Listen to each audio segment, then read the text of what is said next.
They're recording. Janam.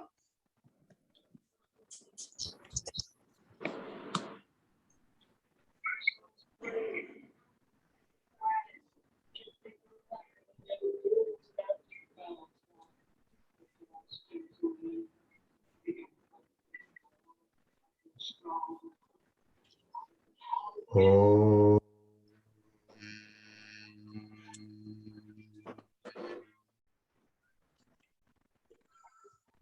Oh.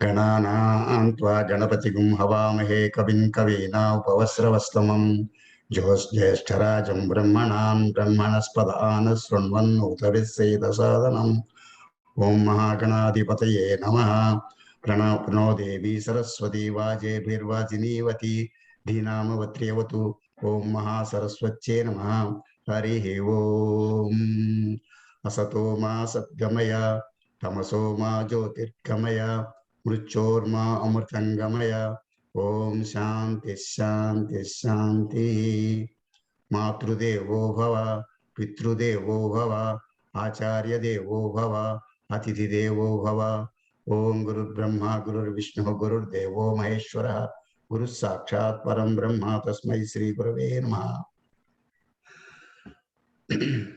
Sarvebhya Namaskaraha Samavase Keke Varishtaha Santi Te Sarve Tebhya Sarvebhya Namaskaraha Pranamya Aham Ahvayami Sarvebhya Ahvayami.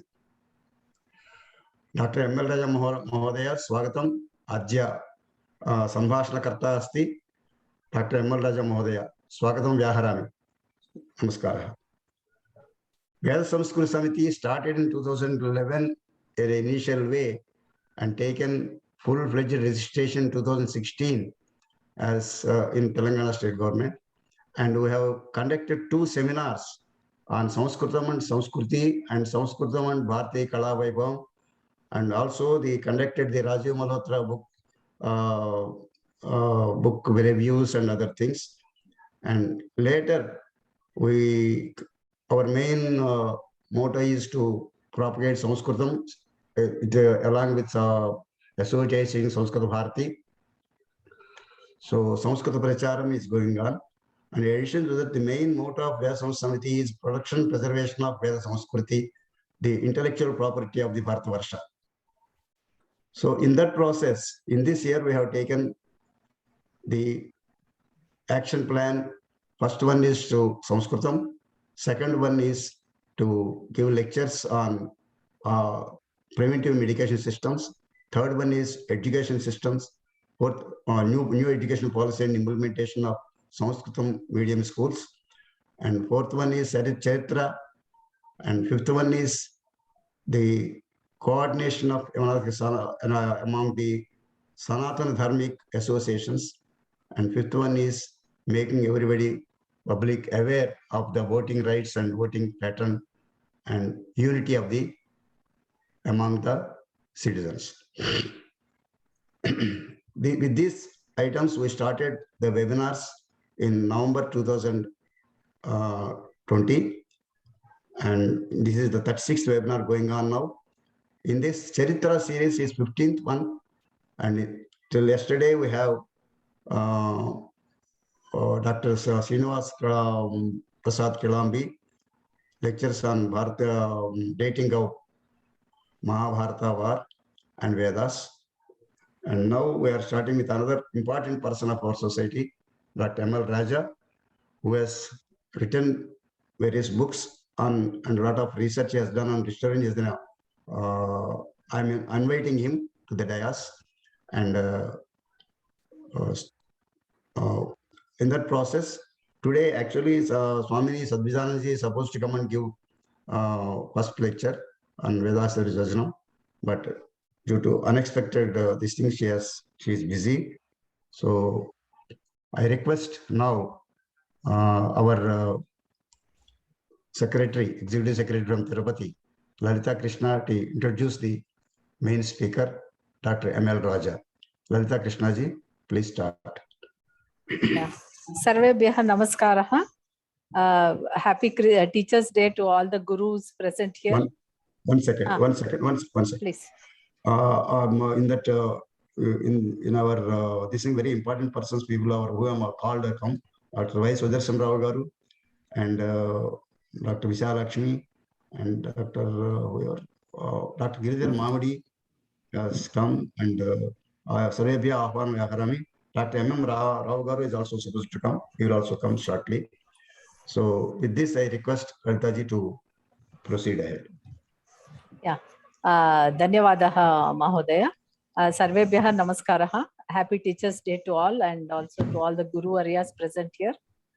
This is really, as Prabhakar Mahodaya was saying, on behalf of Veda Samskruti Samiti, I welcome one and all for this series of sessions on history, Bharatiya Charitra. This happens to be our 16th such a seminar, webinar on history. And now Dr. M.L. Raja, I would like to tell about today's speaker, who is going to also have a series of 10 lectures. He is basically a pathologist, an ophthalmologist. He is a doctor.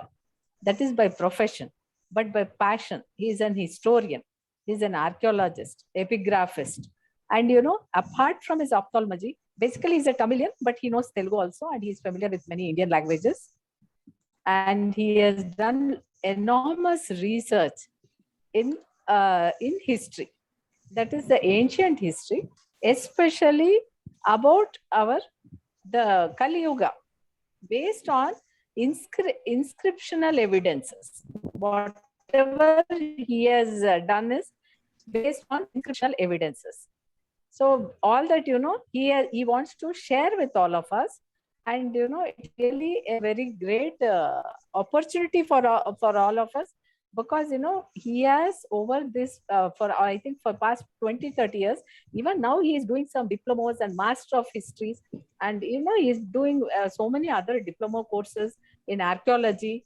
He's an epigraphist like that, you know, all over he has been contributing quite a lot to really present his research on global platforms, and many platforms he's been there, and he's there in the media, and he has presented his papers, and with all evidences he's been doing it. He's wrote 10 books, out of which are about history and chronology. It happens to be this one, and those names are Aryabhata's date on analytical study, historicity and date of King Vikramaditya, Rajendra Chola, astronomical evidence of the date of Mahabharata war, and Kali Yuga inscriptional evidence. With Kali Yuga inscriptional evidence, he is going to start our today's series, the upcoming 10 series. The first one is going to be on Kali Yuga inscriptional evidences. So based on that, you know, and he has also given 100 lectures in various universities, colleges, schools, various forums like medicine, physics, astronomy, history, Tamil literature. And he is given a webinar. This is almost his 20th lecture. We too have been attending for most of them. And now also he is doing historical chronology of Bharat from the time of Mahabharata war up to the time of King Shalivahana.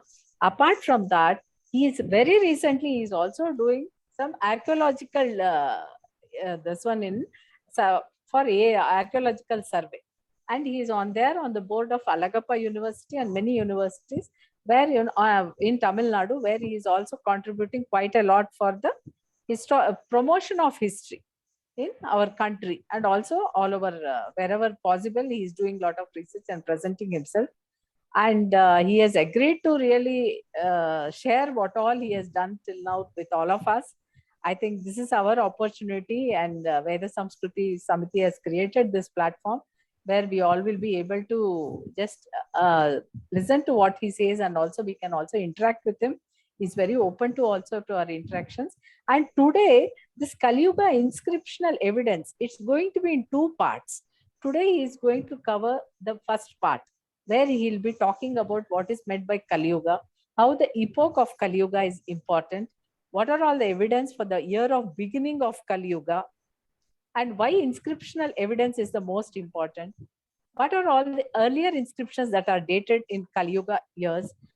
How these inscriptions and the historical events described in them are interconnected, and how history is arts, but nonetheless science. That also he'll be telling all of us. He has come here to share many more things with us for the upcoming 10 more sessions. I welcome him on behalf of Veda Samskruti Samiti and all the participants who have gathered here from the various fields, who all are specialists in their own fields. I welcome once again all of you, and I welcome Dr. M.L. Raja to address all of us with his whatever he has done so far with his historical speech. We will be very interested to be part of it. Please take over the dais, sir.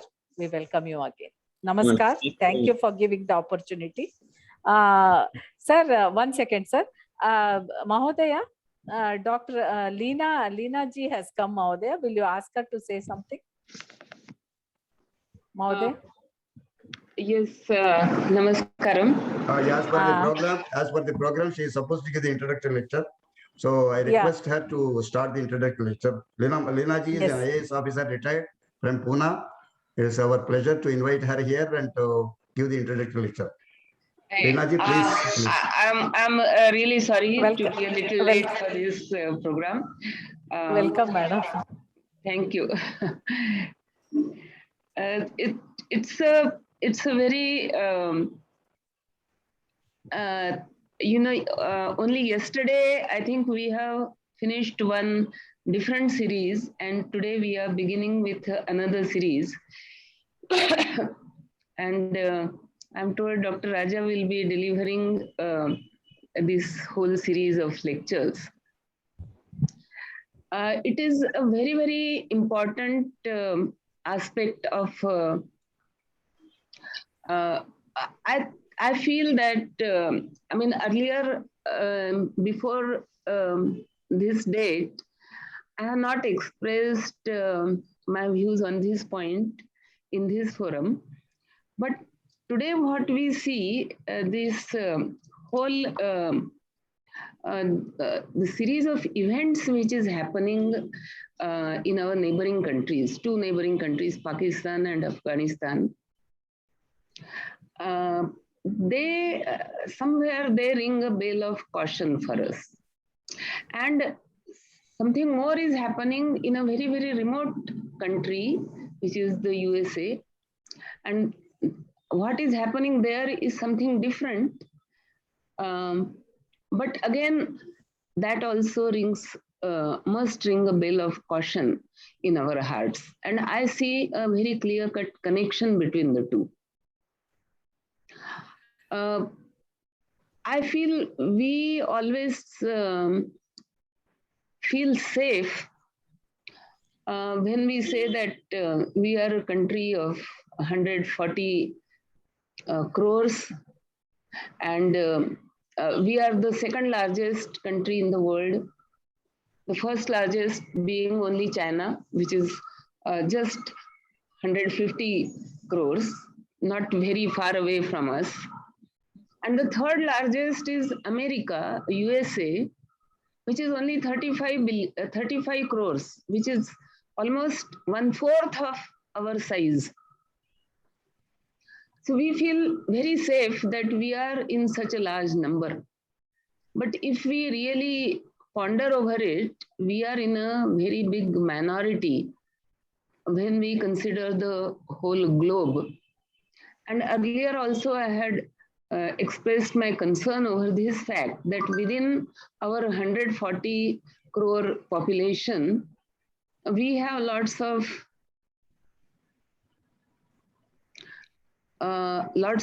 such people who are having enmity towards the concept of Hindu Dharma. And therefore, it is very important to know what is our history and how glorious our history has been. And there has been a very, very consistent effort, continuous and consistent effort to demonize our whole idea of religion, to demonize all our heroes and to try and inculcate a spirit of apology amongst the Indians. So the last series of Dr. Kidambi was an attempt to show us some of the important ingredients of the world history, which if we are able to put properly before the world, and also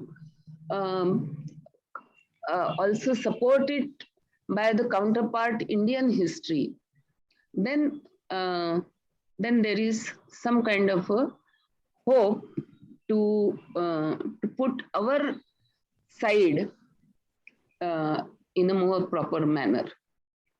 Similarly, I hope that when Dr. Raja is giving his lecture and talking to us about our several decades, not decades or centuries, but millennia of our history, and what is the road ahead for us to meet this challenge.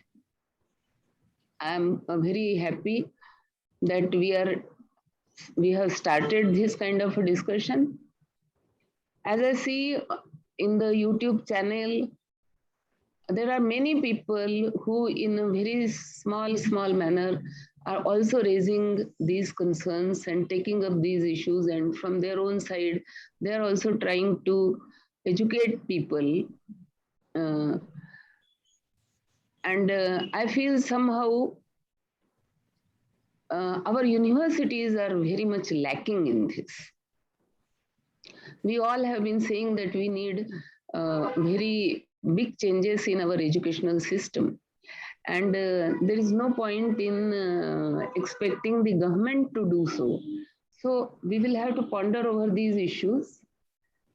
And I very much welcome Dr. Raja for this series. And I hope that we will be able to sort of take the message to a bigger section in the society as to how we are going to understand our history, our character, and how we are going to revive some of those ideals that for which we seem to be very apologetic today. Just to make a very small mention, now the Ganesh festival is coming, and every time the Hindus are made to apologize or feel ashamed that, oh, you are doing a lot of pollution by having all these Ganesh murtis and then doing Visarjan in the rivers, and thereby you are spoiling the rivers, etc., etc. We need to ponder over this thing. And then we also come up with many people who say, oh, no, we will not celebrate Ganesh festival because it is not eco-friendly or because it is eco-damaging. So that kind of, apologetic nature that we are developing amongst ourselves, that we need to cautiously avoid. And we need to, we of course, we do need to do some soul searching within ourselves also. And if there are some things where we are making mistakes, we need to correct them. For example, buying Ganesh murtis, which are imported from China or which are decorated with Chinese artifacts, that should not be our concept of Ganesh festival. But feeling apologetic for Ganesh festival is something which is, in my opinion, very, very harmful. So with these words, and I request Dr. Raja to begin his series, and I also Of course, Dr. Rao has said the prayers, but I would once again request Lord Ganesh to give us all the blessings. So just Vakratunda Mahakaya Surya Koti Samaprabha Nirvignam Kurume Deva Sarvakaryeshu Sarvada. I am required to say this prayer because I failed to join at the very early stage and I missed the prayers of Dr. Rao. So I am saying it from my side. Thank you very much, Dr. Raja. We look forward. Thank you very much, Raji. It's a very nice introduction you have given to us. And it is true that the westernization, Western mind thinking and colonization has made us more inferiority complex developed and apologetic. And these things are to come out of our brains and we must come out of this stage and all our younger generations should be properly educated. And why this apologetic has come and why this inferiority complex has developed is because of our last 70 years study of wrong history. So the history is to be revised, and what we are studying the history is totally wrong, and it develops all the ingredients of our history books, develop a feeling that we are always losers. And this feeling has to come out, and how it will come out? By knowing the actual facts of our history, actual glory of our history. So with that concept, we started this Charitra series, and in that we completed around 14 lectures now, and 15th lecture is now going. This is 16th lecture, 15th lecture is going on now. So I request Dr. M.L. Raja to start his prasanga. Thank you, Ji. Shall I share now my presentation? Yes, sir. Please. Please. My humble pranams to Swami Bhuji Sri Paripurnananda Anandaji and also Swami Bhuji Sri Sadvidyanandaji. My pranams and namaskar to Dr. Prabhar Rao Ji, Dr. Colonel A.A. Babuji, Srimati Lalita Krishna Ji, and also Srimati Leena Mahantale Ji, and Dr. Sudarshan Rao Ji, former ICHR chairperson, and also Dr. T.P. Sasikumar, Dr. M.M. Rao, Dr. Visala Ji, Dr. Giridhar, and my professor Parthasarathi sir, and also all the executive moderators and members of this Veda Samskruti Samiti. I express my heartfelt pranam, namaskar, and also dhanyavad for inviting me to give this lecture on Kali Yuga inscriptional evidence. That means what are all the inscriptional evidence for the date of year of beginning of Kali Yuga. Here there are 436 inscriptions. After that I have found 90 more inscriptions. So there are more than 525 inscriptions that were dated in Kali Yuga as an evidence for the Kali Yuga epoch at 3101 BCE. But for want of time, I am not going to narrate all the detail, all the inscriptions. Only important and interesting inscriptions will be dealt. And I have been already introduced. These are all my contact numbers and mail ID, my web address. Anybody want to have any doubt or clarification or any guidance to me, I request them to contact me. And this lecture will be Kali Yuga inscriptional evidence will be in two parts. Today I will take only first part. In that first introduction about what we mean by Kali Yuga and why this Kali Yuga and its epoch is important to us. That is especially in the history of our nation, motherland Bharat. And what are all the evidence for the Kali Yuga epoch? Literary evidence or any other evidence and epigraphic evidence. So in that I will narrate how I have developed interest in that and how I have found out the inscriptions and how these inscriptions, not only the inscriptions and also the historical events of our nation, motherland is interconnected. how it shows that history is not only arts, but nonetheless science. With that, I will complete the first part. In the second part, I will detail more about the interesting and important inscriptions and analysis of these inscriptions with inference and conclusion. But each part will be followed by question and answer session. Now we have to understand what we mean by Kali Yuga. In our nation, throughout our nation, length and breadth of our nation, Bharat, many families, on auspicious day, by some families, even every day, they are reciting one Sankalpa mantra that we all know. Adya Brahmana, Tridiya Pararde, Sveda Varaha Kalpe, Vaivasvada Manvandre, Ashtavamsadi Tame, Kaliyuge, Pradame Bhave, like that. We are giving time and space. Jambudveve, Bharatavarshe, Bharatkhande. When we say Tamil Nadu, we will say Sri Ramachetri, Mero Dakshina Parve, Sri Ramachetri. Our Tamil Nadu is Sri Ramachetra. So, like that, we are giving time and space. In that, we define Kali Yuga. That is in the Svedavaraha Kalpe. That is half a day of Brahma. In that, Vaivasvada Manvandra.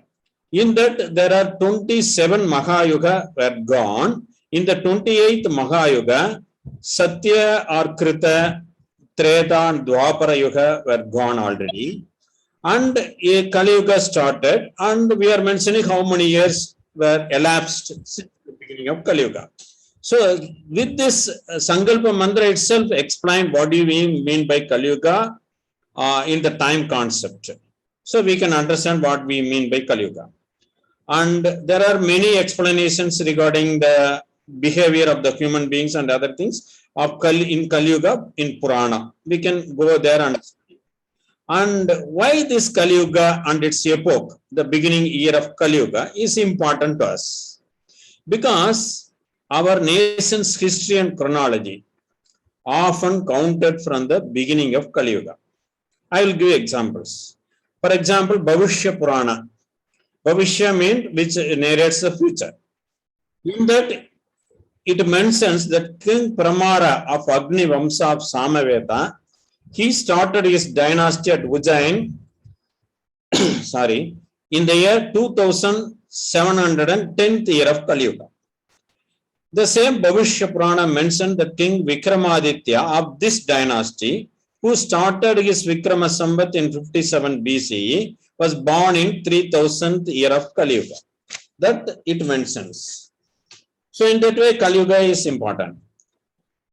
In the same way, Jyotir Vidabharanam, an astrological text by the famous poet Kalidasa, he mentioned in the 22nd Adhyaya, 21st Sloka, that he started writing this text in the Vaikasi month of 3068th year of Kali Yuga. Further, he mentions that King Vikramaditya of Ujjain and astronomer of Varakimigra and many scholars, including Kalidasa, were contemporary. So, when we know the epoch of Kali Yuga, we know when the Pramara dynasty started, when King Vikramaditya was born, and also the period of King Vikramaditya, Varagimera, Kalidasa, and many scholars, the 9 gens of Vikramaditya. So, like that we can know. Then, in the Jyotirvidabharanam, it mentions other thing. That also, King Vikramaditya started his Vikrama Samvat in 57 BCE, that is 3044 years after King Yudhishthira. That is Jayabhiraya Yudhishthira Saka. And 135 years is the difference between Vikrama Samvat and Salivagana. That means Salivagana 3179th year of Kali Yuga. So, based on that also, we can understand when King Salivagana and King Vikramaditya started their era.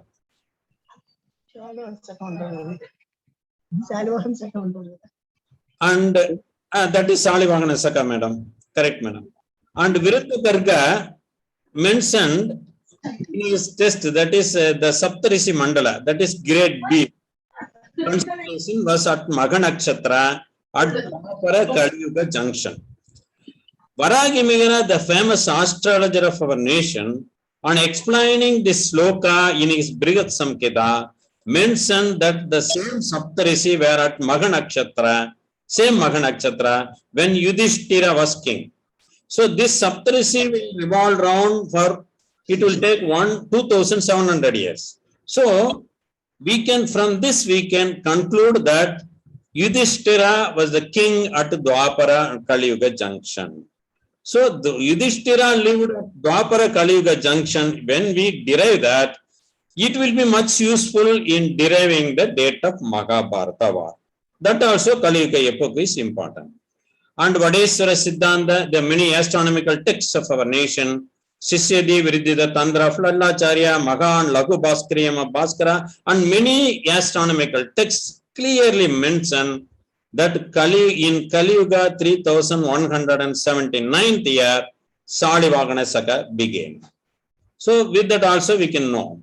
And this Siddhanta Shiromani, the great astronomer Bhaskaracharya, mentioned that second Nirupa era came to an end in 3179th year of Kali Yuga, and Varagi Migara mentioned that this second Nirupa era began 2526 years after Yudhishthira. We know that King Yudhishthira went to heaven 25 years after Kali Yuga had begun. Parikshit became king in when Sri Krishna went to heaven. After that, Yudhishthira went to for Vanavasa 25 years. So, in Kali Yuga 2551, that is 2526 plus 25, this second era of Cyrus II began. I strongly thank wholeheartedly Sri Kota Venkatachalam Garu for giving me this reference. And the most important thing is date of Adi Sankaracharya, the famous Advaita Guru, the Shiva Avatara. His year of birth is given in Prachina Sankara Vijaya in Buddha Sankhya, that is 2593 year of Kali Yuga. This year Prayat Anala Sevadi Bana Netra. It is in Buddha Sankhya. His year of Siddhi also given in one text where it describes the date of all the Sankaracharya of Kanchimat, that is Punya Sloka Manjari, in that at the age of 32, in the year 2625th year of Kali Yuga, Adi Sankara lived the world. So here again I thank the great Guru Bhuje Sri Sandrasekhara Swamigal, Jagat Guru of Kanchimat, for giving me the information. So in that way also Kali Yuga epoch is important. If you know Kali Yuga epoch, you can derive the date of Adi Sankara and Vikramaditya and other things. And this already I have told that date of Mahabharata war can also be fixed. I have just given an introduction.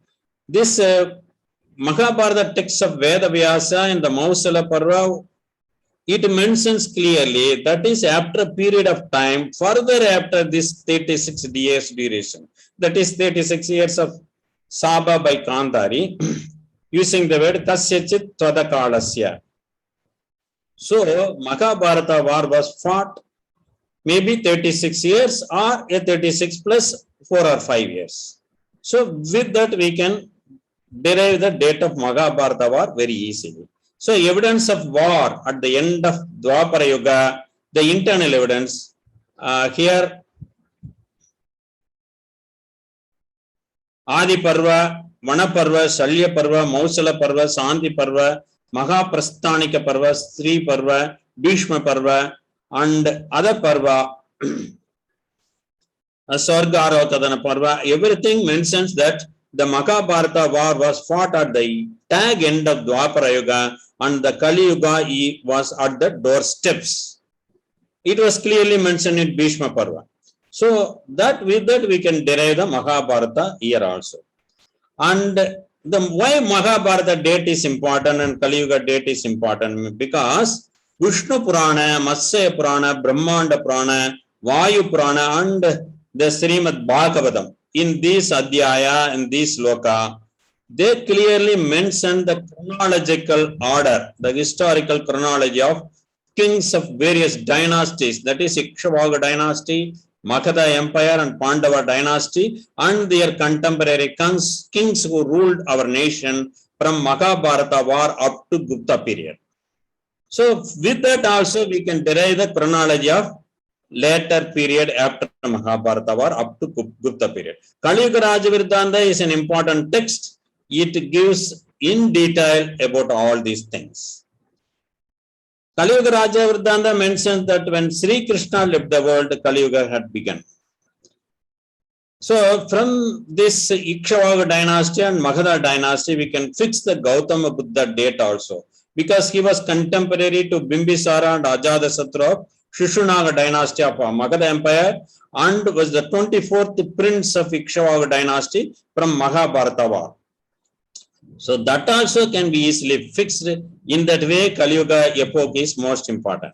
And the most important thing is, I want to narrate this with my Atmartha Pranam to him. The Kali Yuga began on the very same day when Sri Krishna left the world. That is Vishnu Purana, Brahmanda Purana, Brahma Purana, Matsya Purana, Vayu Purana and Srimad Bhagavatam on Kali Yuga Raja Vriddhanta clearly mentioned that Kali Yuga began on the very same day when Sri Krishna, Bhagavan Sri Krishna left the world.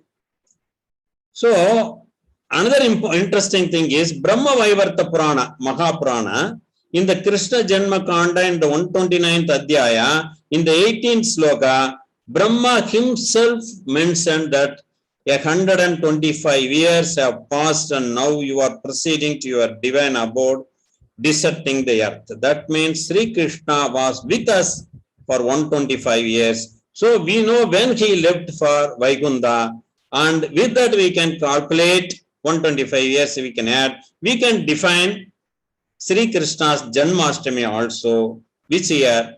So in that way, it is also Kali Yuga epoch is very important. So with this introduction, I can strongly say that the date of Mahabharata war and the date of Kali Yuga epoch is the twin sweet anchor from which we can derive the correct chronology of our nation. It is the correct seat anchor. This seat anchor, that is equation of Sandrakotas with Chandragupta Maurya, initiated, endorsed and propagated and sealed by William Jones, Colonel Wilford, Horace Hillman, Wilson, and Frederick Max Muller, respectively, is not seat anchor, but it is only a cheat anchor. We can know when we read all these things, it is a mere assumption and based on assumptions. There is no historical evidence for that seat anchor, but real seat anchor will be the Kali Yuga epoch and Mahabharata date. So that is the twin seat anchor. With this introduction, I will go how I collected this 436 inscriptions. There are literary evidence I have already shown, and traditional evidence, Sankalpa Mantra, and many things are there. But scholars want epigraphic evidence. They strongly mention, then only it will become irrefutable, strong, concrete, and conclusive and absolute for Kali Yuga beginning. So hence we need epigraphic evidence. Unfortunately, our scholars believe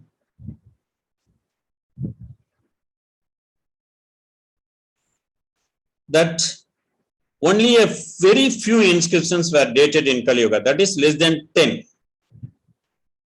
So we need at least 50 to 100 to prove Kali Yuga epoch. So I am searching for that. And what the scholars mention is the most important inscription, this inscription of Pulikeshitu of Paigole.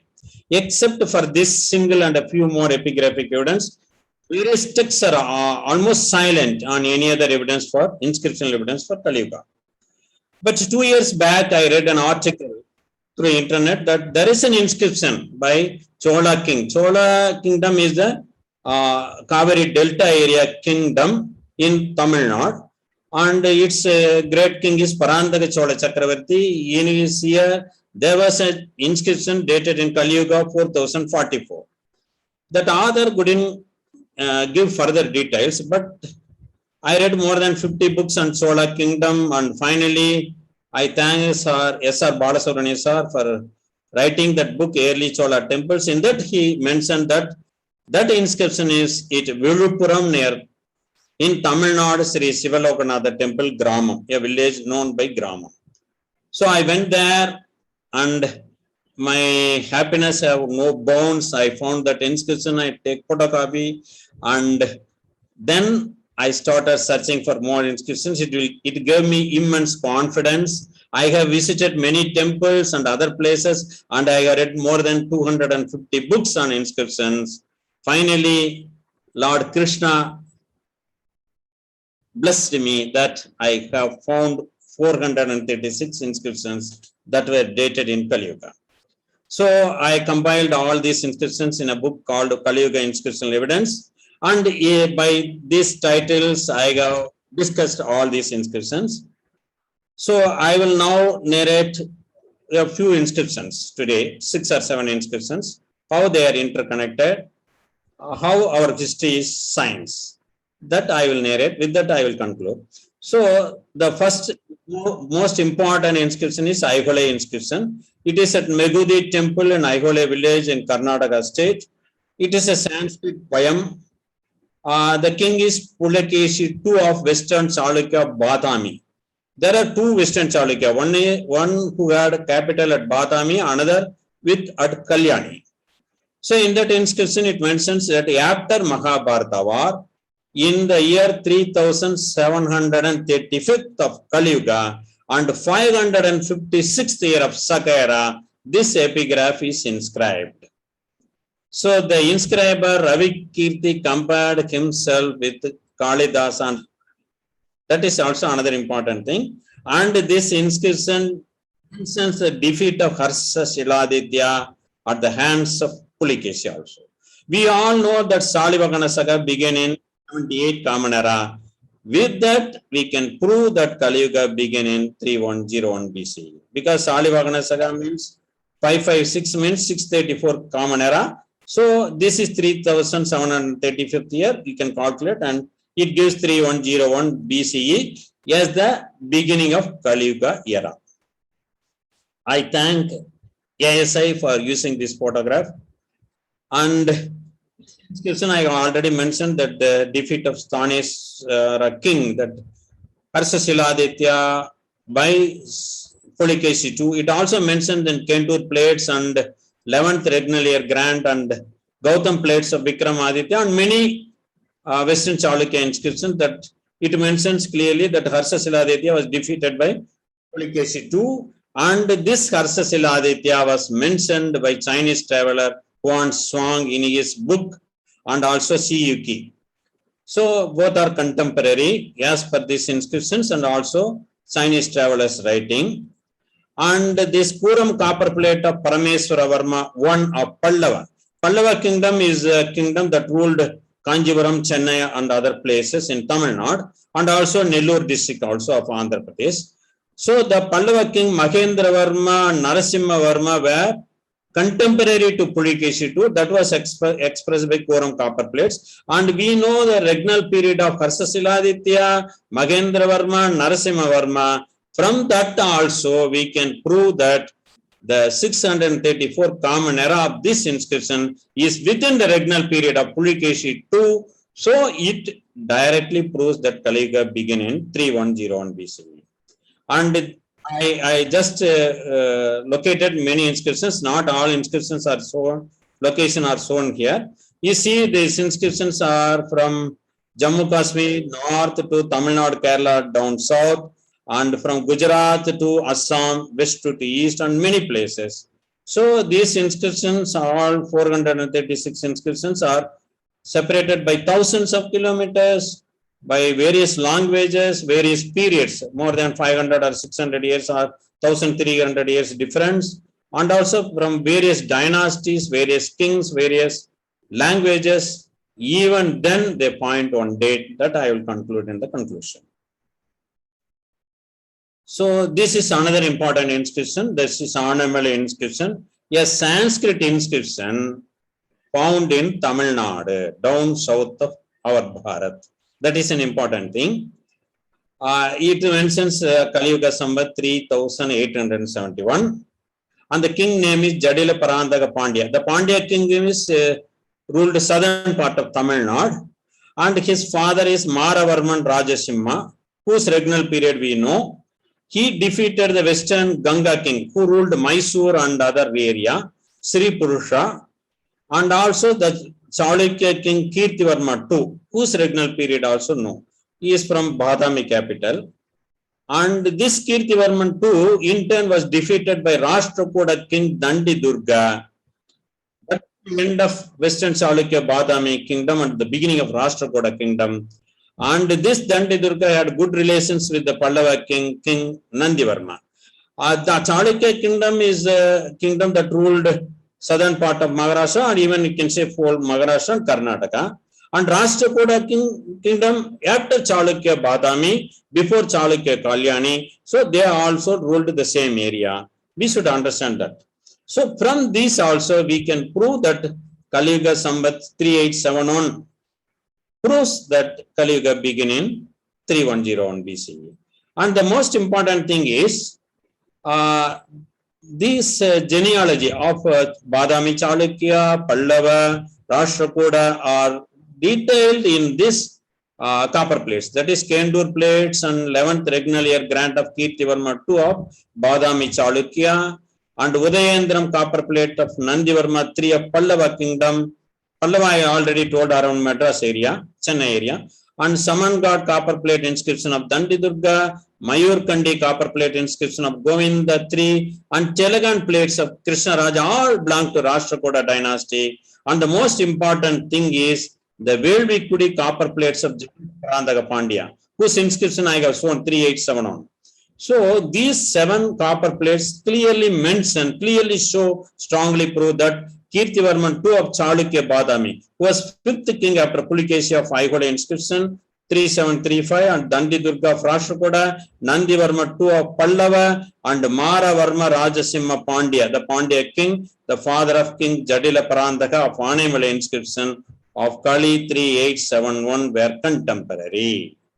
So with that point, if you know, if you see this flow chart, this is the Chalukya dynasty, this is Pulikesi II, the 4th king in that dynasty. His inscription is at Kali 3735, and 5th king from Pulikesi II is Kirtivarman II, who was defeated by Maravarman Rajasimha at the war at Venbai, and his son Jadila Parandaga Pandya is the honorable inscription of 3871. So 5 plus 1, 6 kings, they ruled 3871, 136 years. So average regnal period of each king is 23 years. So it is definitely acceptable. So this shows that interrelations between these two inscriptions.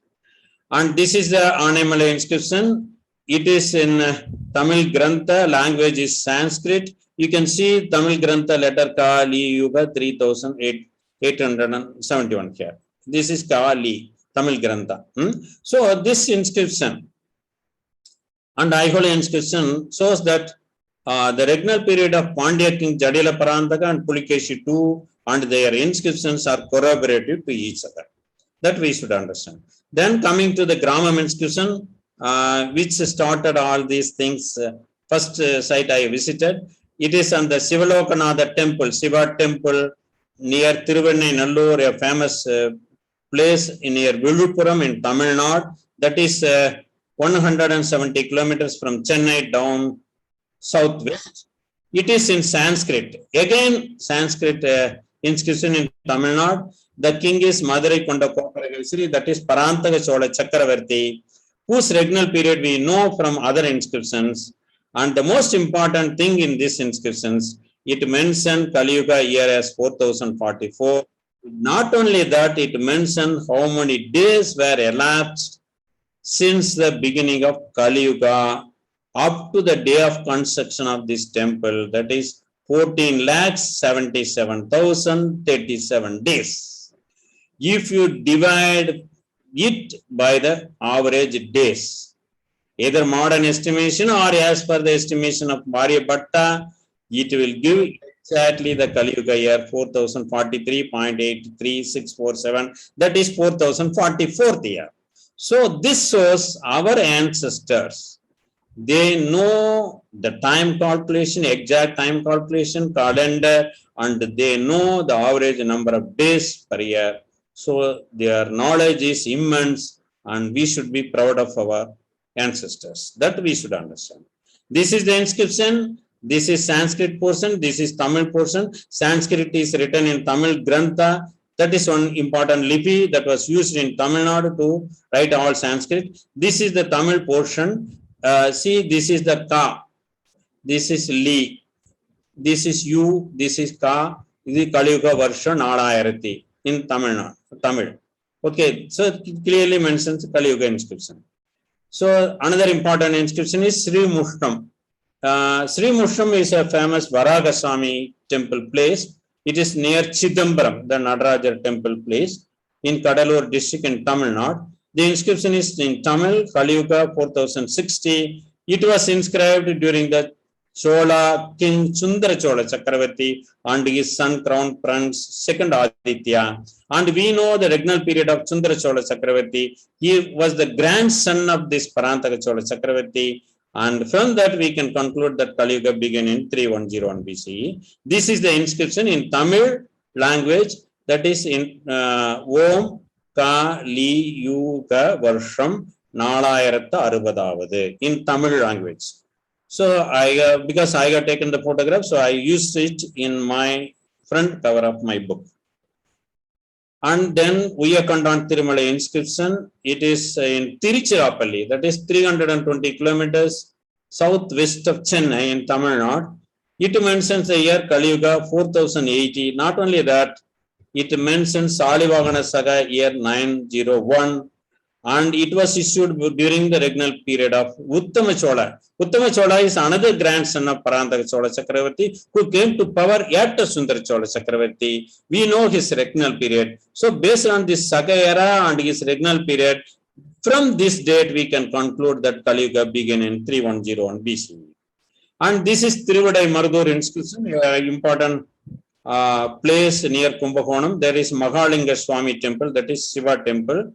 It was again issued by Uttama Chola Chakravarti, who at his 13th regnal year, we know his regnal year. So this date is mentioned Kali Yuga 4083. From that also we can conclude that Kali Yuga began in 3101 BCE. Now coming to another important aspect of these inscriptions, why I narrated all these inscriptions. That is Kendur plates, 11th regnal year grant of Kirtivarma, Udayandram copper plates of Nandivarma III of Pallava, and Tiruvalangada copper plates of Rajendra Chola I, the famous Chola king who conquered Bengal to Tamil Nadu, Odisha, Andhra, and also Southeast Asia, all Burma, Indonesia, Singapore, Malaysia, and all lands. He was a great king during that period. He ruled the Kaveri Delta area of Tamil Nadu, and Karkad plate of Krishna III, Devoli plate of Krishna III, and Shamanghat copper plate of Dandidurga and Mayurkand copper plate inscription of Govinda III, all from Rashtrakuta dynasty. All these 8 copper plates clearly mention that Parantaka Chola Chakravarti of 4044 Kali Yuga of Gramam inscription and Krishna III of Rashtrakuta dynasty, that is who was 16th from Pulikesi, because after Chalukya, Rashtrakuta kingdom take over the same region. So he is from 16th after Pulikesi. They were contemporary, and King Sundara Chola and Uttama Chola were grandsons of Parantaka Chola Chakravarti. So we know that Gramam inscription date is 4044 and Aihole is 3735. So 309 years, 16 kings. So 19 years or 20 years average. That is also acceptable. Sri Mushram inscription, Kali 4060, because it was issued by Sundara Chola Chakravarti, who was grandson of Parantaka Chola Chakravarti. So 16 plus 2 kings, 18 kings. So that also gives average 18 years. And Uttama Chola Chakravarti came to power after Sundara Chola. So 19 kings. This Uyakondan Tirumala and Tiruvadai, so 345 to 348 years. So that also per king 18 years is the average. So it is highly acceptable. That we should understand. So this shows that all these Tamil Nadu inscriptions, Gramam, Uyakondan, Thirumalai, Tiruvadai, Marudur, and Sri Mushram and Aanaimalai inscriptions are corroborative to Eiffel inscription. That we should understand. This is the flow chart. I have already shown this part. Now the additional part is, we know after Kirtivarman, Rashtrakuta kingdom began, Dandi Durga. He was friend of Nandi Varma too, who was defeated by Maravarma, who was the father of Jadila Parandaka Pandya. And in that Pallava dynasty, Aditya I, that is the later Chola kingdom was started by Vijayalaya Chakravarti. His son is Aditya I. He defeated Nirumutanga and Aparajita, last kings of Pallava dynasty. After that, at a war at Tirupurambayam near Tanjavur. And this Parantaka one son, who was a Gramam inscription 4044, Rajaditya, was defeated by Krishna III of Rashtrakuta dynasty at a war at Takolam near Kanjipuram, near Chennai. So with that we can conclude that they are all contemporary, already I have shown. With this flow chart also proves that the average period of kings per year. So that also we can prove. So with this we can show that the 5 inscriptions, Aanaimalai, Gramam, Sri Mushram and Uyakondan Thirumalai and Tiruvadai Marudur, are corroborative and interconnected with each other, and also with Eiffel inscription. So Eiffel inscription's date at Kali Yuga 3735 is correct, and it shows that Kali Yuga epoch at 3101 BC. And the most important inscription is Nidanpur. With that I will conclude today's lecture. This Nidanpur copper plate inscription is found out in Silgat, now in Bangladesh. Previously it is in Kamarupa, that is Pragjodisa, that is Assam. It was issued by King Bhaskara Varma, who was the king of Kamarupa. In that inscription he mentioned a few important details, that he narrates his genealogy and he mentions King Narakasura as his ancestor. Narakasura, we know that son of Narayana and Bhudevi, and he was connected with Deepavali celebration, that we know. From Naraka's Vamsa, Bhagadatta born, and he fought with Vijaya. Vijaya we know Arjuna in Mahabharata war. This was mentioned by Nidanpur copper plate inscription. It was mentioned in the same way by Vyasa in his Mahabharata text, that Bhagadatta from Pragjodisa fought in the Mahabharata war, and his fighting was described in Drona Parva in the 27th Adhyaya. Full Adhyaya is devoted to that. So both Mahabharata text and Nidanpur copper plate inscriptions are corroborative to each other. After Bhagadatta, Puspadatta and Vajradatta and many kings ruled Assam from King Naragavamsa. And 3000 years have passed, and the many kings who ruled that name have lost. And after that, Bhaskara Varma narrated his ancestor as King Pushyavarma, and the 16th king is King Bhaskara Varma. That we should understand. That is an important thing narrated by this Nidanpur inscription. This is the Nidanpur copper plate inscription. I thank ISI. And this is Dupi copper plate inscription found in Assam. That also they narrate the same genealogy. I thank ISI for using this photograph. And this is Nalanda clay plate found in Bihar, that is Nalanda University area. Here, there also Bhaskara Varma narrated his genealogy. That 3 places he narrated his genealogy. That is an important thing. Why I am saying this? We have to find out another evidence. That is Harsha Charita, written by Bhanabhatta. Bhanabhatta was the chief minister of Harsha Siladitya, who was defeated by Pulikeshi II of Eiffel inscription. That we should understand. In that, in the 7th chapter, Bhanabhatta mentioned that Hamsavega was the messenger sent by Bhaskara Varma to Harsha Siladitya. Pragjodisa Iswarena Kumarena Prakito Kamsavega Nama. The other name of Bhaskara Varma is Kumara. Usually one song mentioned him as Kumara Raja. Okay, so this Bhaskara Varma of Nidanpur copper plate inscription is contemporary to Harsha Siladitya of Staniswara. Okay, based on Harsha Sarita. And another evidence is foreign evidence, the life of Huan Swang, and also the Siyuki, the Buddhist records of Western world, written by, as narrated by Huan Swang, written by his disciple, both mention that this Kumara Raja, that is Bhaskara Varma and Harsha Siladitya, were contemporary, and it also mentioned the defeat of Harsha Siladitya by Pulikeshitu. So that we should understand. So there are enough evidence, literature and inscriptional evidence showing contemporariness of Bhaskara Varma, Harsha Siladitya and Pulikeshitu. So with this, we can show that the 5 inscriptions in Tamil Nadu, that is Anemalai, Gramam, Sri Mushram, Uyakondan Tirumalai and Tiruvadai Maruttur inscriptions were interconnected chronologically with the Aihole inscription of, these are all 5 inscriptions from Tamil Nadu, and the Aihole inscription is from Karnataka, Deccan area, and that king Pulikeshitu is contemporary to Harsha Siladitya of northern Bharat, and who was in turn contemporary with the Bhaskar Varma of Nidanpur inscription. So these inscriptions from Tamil Nadu are interrelated chronologically with Nidanpur copper plate inscription of Assam through Aihole inscription of Karnataka and Harsha Siladitya of northern Bharat.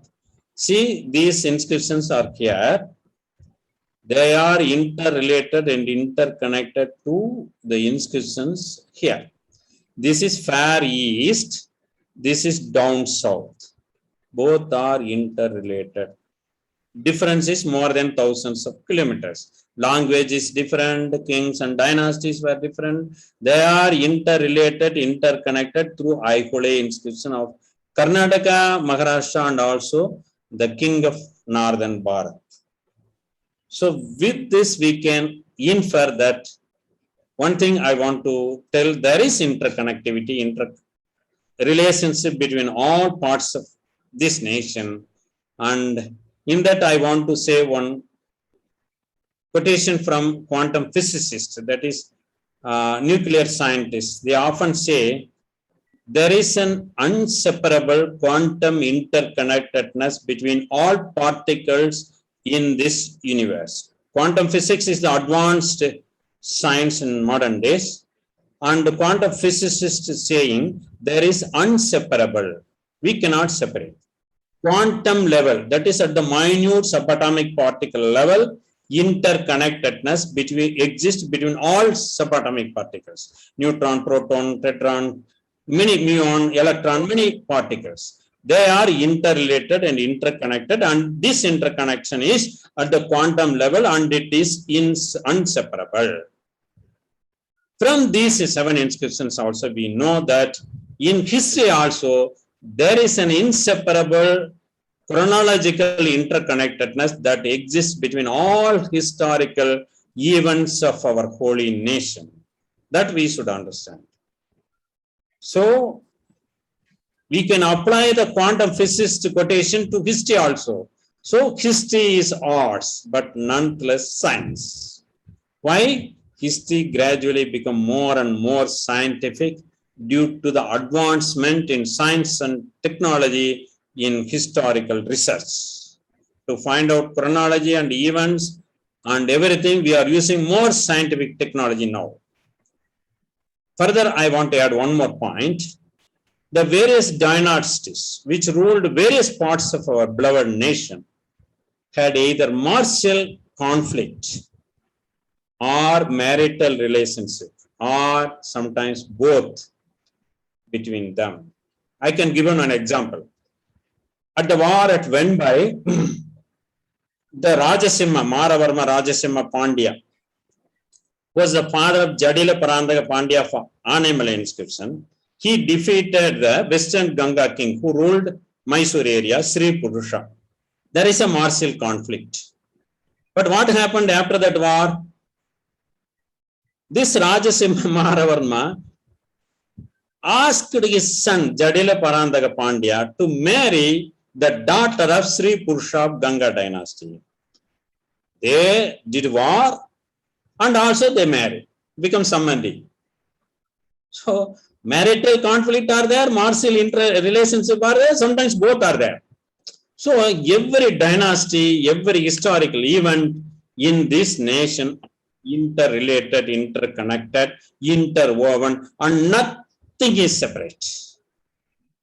So if you want to fix any historical event date, it cannot be fixed separately. We have to move as a whole, not a single event at that place remaining as such.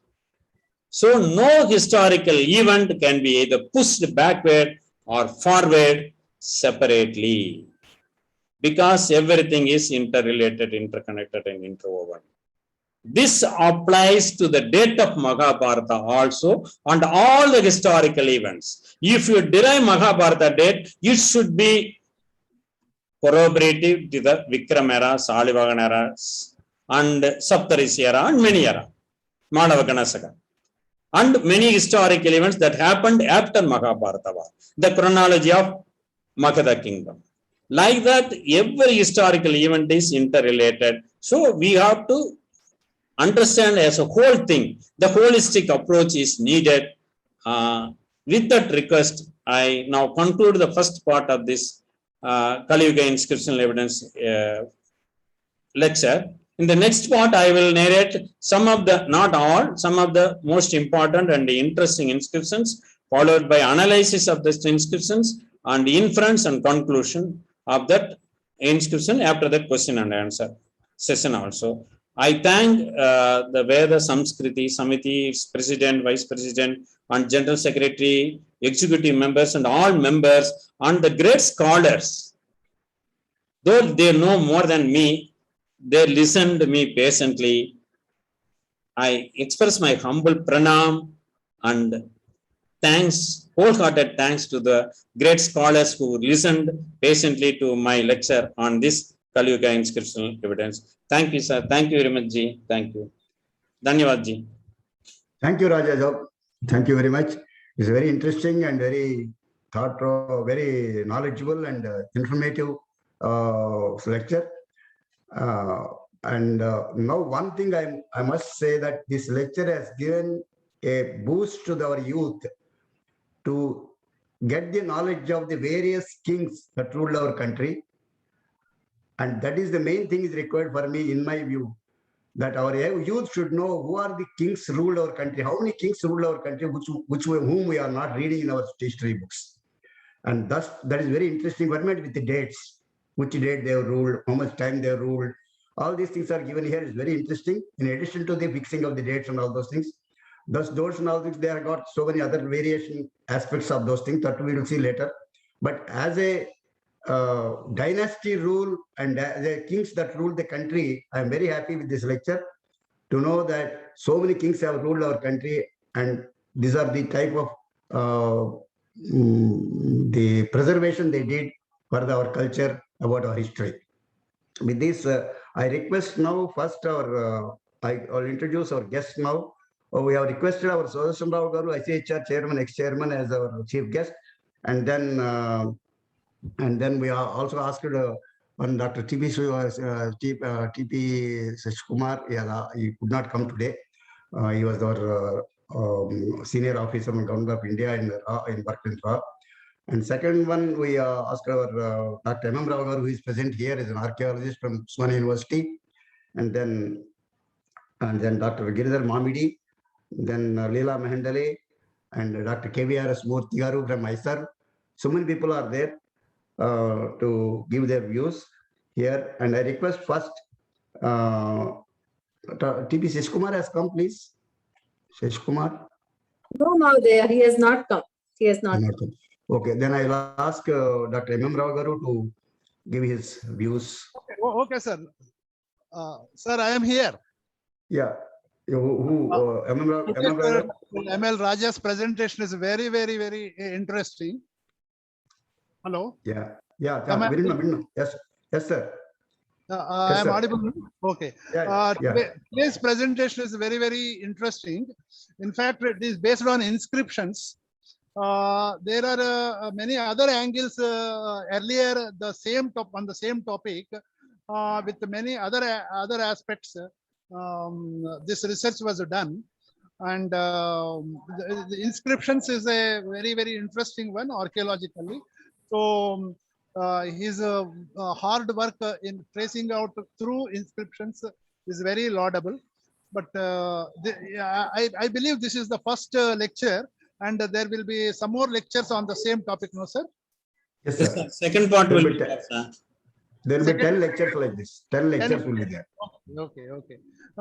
My only request to Dr. Raja is that sometime back, that is 20 years back, Dr. Mahalingam is very well known in Tamil Nadu. Next to Poyas Garden is his house.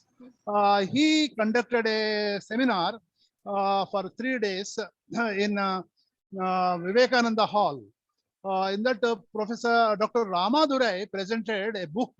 He published a book on that seminar occasion. That is Kali Yuga, on the basis of Kali Yuga only, about Yugas. And in that, he mentioned that Kali Yuga is over 70 years back. Now we are in the Satya Yuga. So this was the summary of his presentation and his book. So Dr. Mahalingam, he conducted that seminar and invited me as well as Kalyana Raman and many other stalwarts in the profession, in the field of archaeology and history. So that is one challenging idea that is based on not inscriptions, that is based on astronomical evidences. He conducted that meeting. His entire book is based on astronomical. So I request add a few points, sir. Dr. Raja to go through that book also. Okay, sir. Okay. Now to give all the details of that book, I am not in my house. Okay. I am on in my car. For the last 2 hours, I am just listening while reading. So anyhow, in the next meeting, I will give those details of that book and other things. Yes, sir. Okay, sir. Printed by Anna Ramadurai and released by Dr. Mahalingam at Madras. It was in 2002, I believe. Okay. These are the, you can just go through all that. It is easily available in Tamil Nadu. Okay, So this is only my observation. You have to counter that one, that book, because sir, I have many points to counter, sir. In the next session, I will narrate, sir. Inscriptional evidence are there to counter that view. Because we agree. Mentioned the Kali Yuga is 4,32,000 years. Many inscriptions are there in Karnataka, which mention the duration of Kali Yuga is 4,32,000 years. Yes. Even there is an inscription in Himachal Pradesh, Chambu area, that also mentioned the duration of Kali Yuga is 4,32,000. It is, there are inscriptional evidence itself there. We all agree. We believe that our rishis, they speak only truth. Yes, sir. Yes, sir. Good, sir. Correct, sir. Every rishi, not only the rishi, even till today, from the beginning of the Kali Yuga, every day in every temple, every Sanja Vandanam, we mention that Kali Yuga, Prasamupade, Jambudvipe, you mentioned in the beginning of your lecture today, the same thing. And how many years of Kali Yuga passed, all that we mentioned. Yes, sir. But there are some scholars in our country that already Kali Yuga is over and we are in Satya Yuga. That is what their opinion. Professor Parthasarathi Karu from Chennai, he gave a lecture on this, sir, at Mythic Society. He gave an excellent lecture on that. He explained in detail about that, sir. Your aim should be to counter that, and you have to challenge that. Definitely, sir. With your blessings, I will do better, sir. Definitely. In the next meeting, I will present all those details also, because Okay, at 4 o'clock, with the permission of Dr. Prabhakar Rao Garu, he Sure. me, and I was not knowing today's meeting because with some other engagement I was there. So anyhow, I am fortunate that I could listen entire your speech from the very beginning, and Leena Mehendale also spoke very well. So this is my just comment, my opinion, and definitely I will follow your next lecture, sir. Thank you, sir. Thank you very much, sir. Thank you, Prabhakar Rao Garu, for inviting me today. So not only this, please participate all the lectures. Otherwise, I would have missed a very good lecture today. Yeah, I thought that you were not noticed because you didn't reply to my mail. Yes, sir. Post. So that's why I rang up you. So Thank you. nice of you, Dr. Rao is an archaeologist from Usman University and visiting professor of various countries, and has given us a very good insight and information to Dr. M.L. Raja also to go through some other things which are contradicting our basic philosophies and beliefs. Yes. Some of the people are doing it, damage to our culture, damage to our thinking, damage to our ideas. So those have to be properly targeted and properly attacked and properly replied. Then only we can establish the real truth of our history, real history. So with this, I request now this Dr. Parsarthi or Parsarthi Garu, who is the guru of M.L. Raja Garu, to bless us with his words, with his few words. Sir, Prabhakar, one point. Yeah. Now, we have to face not other country people. It is on our own brothers we have to face. Yes. We have to counter. That is the problem. That is the problem. First set right our house first. First set right our house, then we can talk about others. Yes, sir. That is the thing. So Parsarthi Garu, please, I invite you to please give your blessings to us. Namaskaram to all. I have been hearing Mr. M.L. Raja, his excellent lecture, sir. I am again once more fortunate to hear him today. And regarding the Ramadurai lecture about which a speaker has now mentioned, this Ramadurai done Vaniyal Moolam Varalaru Kanbom, that is history through astronomy. He has written a book under Arut Chelvar N. Mahalingam. And N. Mahalingam was doing work on fixing the date of Mahabharata and the Kali Yuga for 40 years. And many people under him, Professor Srinivasa Raghavan, Sampath Kumar, Pilani Krishnamurthy, and stalwarts were working for a long time.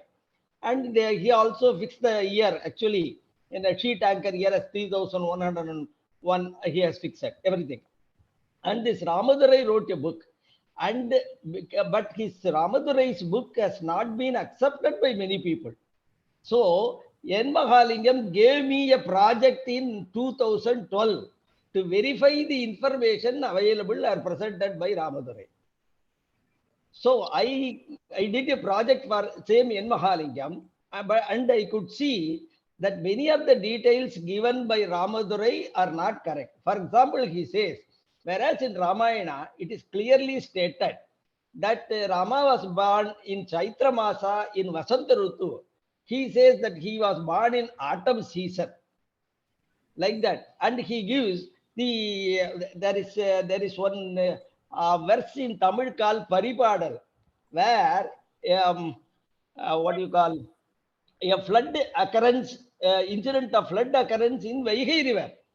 And he gives the date of that Vaigai River is that we actually say Kritika, when the stars, 27 stars are counted from Kritika to Bharani. This happened about 1800 BC, but he gives the date as 11,500, 500 years before Rama. So like that he gave like a lot of information. And so N. Mahalingam wanted him to correct. So I did a project for them. We had a discussion, and unfortunately this Ramadurai was not able to answer any of the questions. So his book is it is not actually corrected, and many of his information he won't give evidences. Problem is he won't give any literary evidence, he won't give any inscriptional evidence, but he will make his own calculations and give. So I have got his book.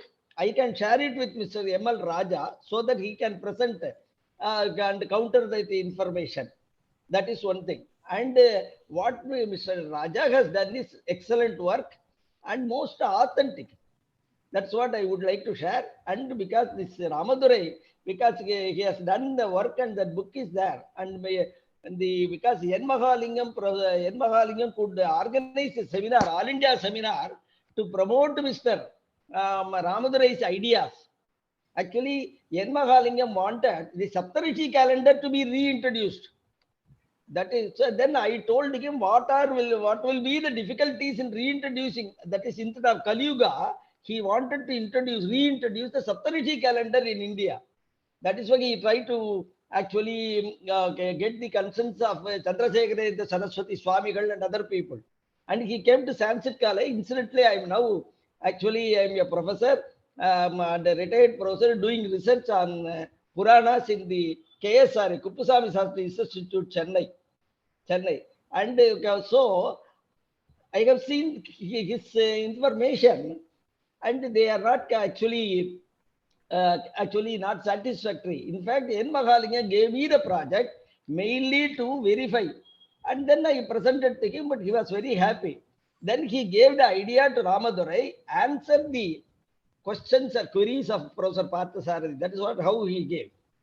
And some of my findings they published as a book, Chaturya Calendar, and I am writing other books. So what our Raja has done is most authentic, whereas what he has presented is his own individual calculation, which are not based or in corroboration with other great astronomers of India, sir. That's what I want to share. I thank you for organizing excellent lectures. I would like to know, because you have been telling that already you have been conducting the lectures, I would like to know the YouTube site where I can see the previous lectures.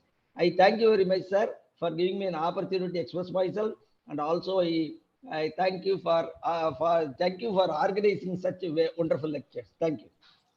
Thank you very much, sir. Thank you very much for your explanation on that Ramdarai's lecture and his inability to substantiate his claim.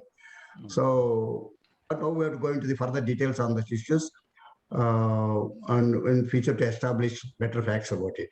Now that Mr. Eiffel Murtigaru is there, would you like to your views, sir, shortly? Eiffel Murtigaru, KVRS Murtigaru. You want me to continue? Nothing to Yeah, comment, sure.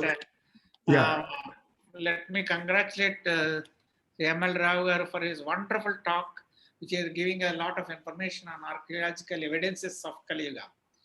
And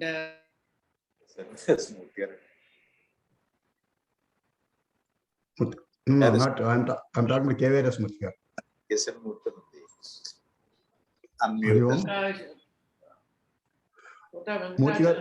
he has written a wonderful book on ancient Hindu history, where a lot of evidences on Lord Samrat Yudhishthira to Samrat Ashoka, the chronology and all that. There are also a lot of archaeological evidences. Everything has been in the picturization and all that. This book is a great book where many evidences of Kali Yuga starting at 3101 BC that is described. And many books are there, a lot of evidences are there, and it supports M.L. Raja's work also. And we must conclude the Sarasam, and we must have a great, what I think is these are all to be compiled and see that there should not be any further questions on this, so that we can prove this archaeological informations and other informations from the ancient histories, and this has to bring it to the from the universities to the, as Prabhakar ji mentioned, that we have to support this type of documents and in the history of university students for further research and component and prove that Kali Yuga has started at 31 BC. This is how we have to go along and make it this a big or Hindu this Vedic culture and the chronology of Kali Yuga starting. That is what I would like to share in this meeting. Thank you. Thank you very much, sir. Thank you very much. It's very nice of you to give us the information about some more books also on this issue. And now I request Sir Prabhakar Rao garu, can you give me 1 minute? Yeah, sure. Dr. Raja, another incident also I will give you. Under iServe, one Saroj Bala, she published books from Delhi. From Delhi, Saroj, but doctor, she's not doctor. She's a IRS officer, retired. She published a book on the basis of astronomical evidences. Mahabharata war was held only 2000 years back. That's what her inference of the entire book. And that was sponsored by iServe, Krishnamurti Garu at that time. Some 15 years back in Delhi, the conference was happened, and they published a book. You have to see that book also, because the Mahabharata war is a sheet anchor for Kali Yuga and other things. So when Mahabharata war date is mutilated or manipulated, then all this will change. So you can please go through that book also. Saroj Bala is the author. In fact, she is not either astronomical. Yes, we realize he changed that date. It is around 3140 BC. Yeah, 3140. Now I would like to add to Dr. Ramamrao. Thank you very much, Ramamrao. Actually, I thought of referring that also. I forgot. okay, sir. Saroj Bala, he was the Delhi chapter director of ISR at that point of time. She was the member secretary of the Income Tax Board. And with a lot of interest on this historicity of this one, he has published many research projects and dating of ancient events by astronomical configurations and planetarium software development. And all these says that the datings of Ramayana and Mahabharata, a lot of papers have been published, a lot of conferences have been conferred at Delhi, and she has done wonderful work. Many issues, many books have been given. And the latest project, what yesterday also I shared, the cultural continuity from Samrat Yudhishthira to Samrat Ashoka, that a wonderful project has been taken up. A lot of archaeological, hydrological, and philosophical, planetarium, everything has been described in that project, and we have submitted. I am also took part in that actually to compile that type of publication, and with the help of Department of Culture, Government of India, and this lot of books have been published. And I thank Amamrao for remembering this, which I forgot. And certainly, the Saroj Bala's books will help in making this effort of our chronology of ancient events. Thank you. Thank you, Murthy garu. So at this stage, I would like to recall reference given by M.R. Raja garu to Kota Venkachalam garu. His work of chronology of Indian history and is very important book that was to be properly read by everybody. And it is more or less corroborates with Raja's theories also. And Kota Venkachalam garu also has given a lot of inscription evidences, and where the British have spoiled the inscriptions also he has mentioned, which inscriptions they have spoiled, how they have spoiled, how they have modified it. Those things also is mentioned in that book. I was fortunate to edit the, proofread his second edition of that book. So I could know all this knowledge. From that time only, I got the interest to start these lectures on history and make the youth know about the correct history of our country. So that is the best point for me to do this job. So Kota Venkachalam garu is to be remembered, to be a person to be remembered. He worked a lot of study on history, and he is considered a Charitra Bhaskara. And he was from Vijayawada, and he was at the end of his life, he became sannyasi for Vijaranya Matha, and he has done an excellent service. About 35 books he has written on Indian history, and all those books are worth reading. Surya Siddhanta and so many books are there. And recently his son Pichananda also left us, and till the time he was promoting his books. So now we should see his grandson Raviteja is supposed to do or not. Kota Venkachalam garu is a person to be remembered. How the government has not considered his studies, I don't know. In 1950s itself, he has written all these things. And nothing was put in the history of books of ours, of his works. So with this now, there are many historians must be there in the group. Any senior historians are there, other than this Sudarshan Rao garu and Giridhar Mamadi. Anybody would like to speak his few words, most welcome. Before I give to mic to the Mr. Giridhar Mamadi. Please, anybody would like to speak few words on history? Namaskaram Andi. Yeah, please. Sabhayai Namaha. Though I am not an historian, I mean, I do not have much knowledge of exact dates or anything of our history. But in fact, as an Indian, we all should know the history. That is really essential. Today, our speaker, Dr.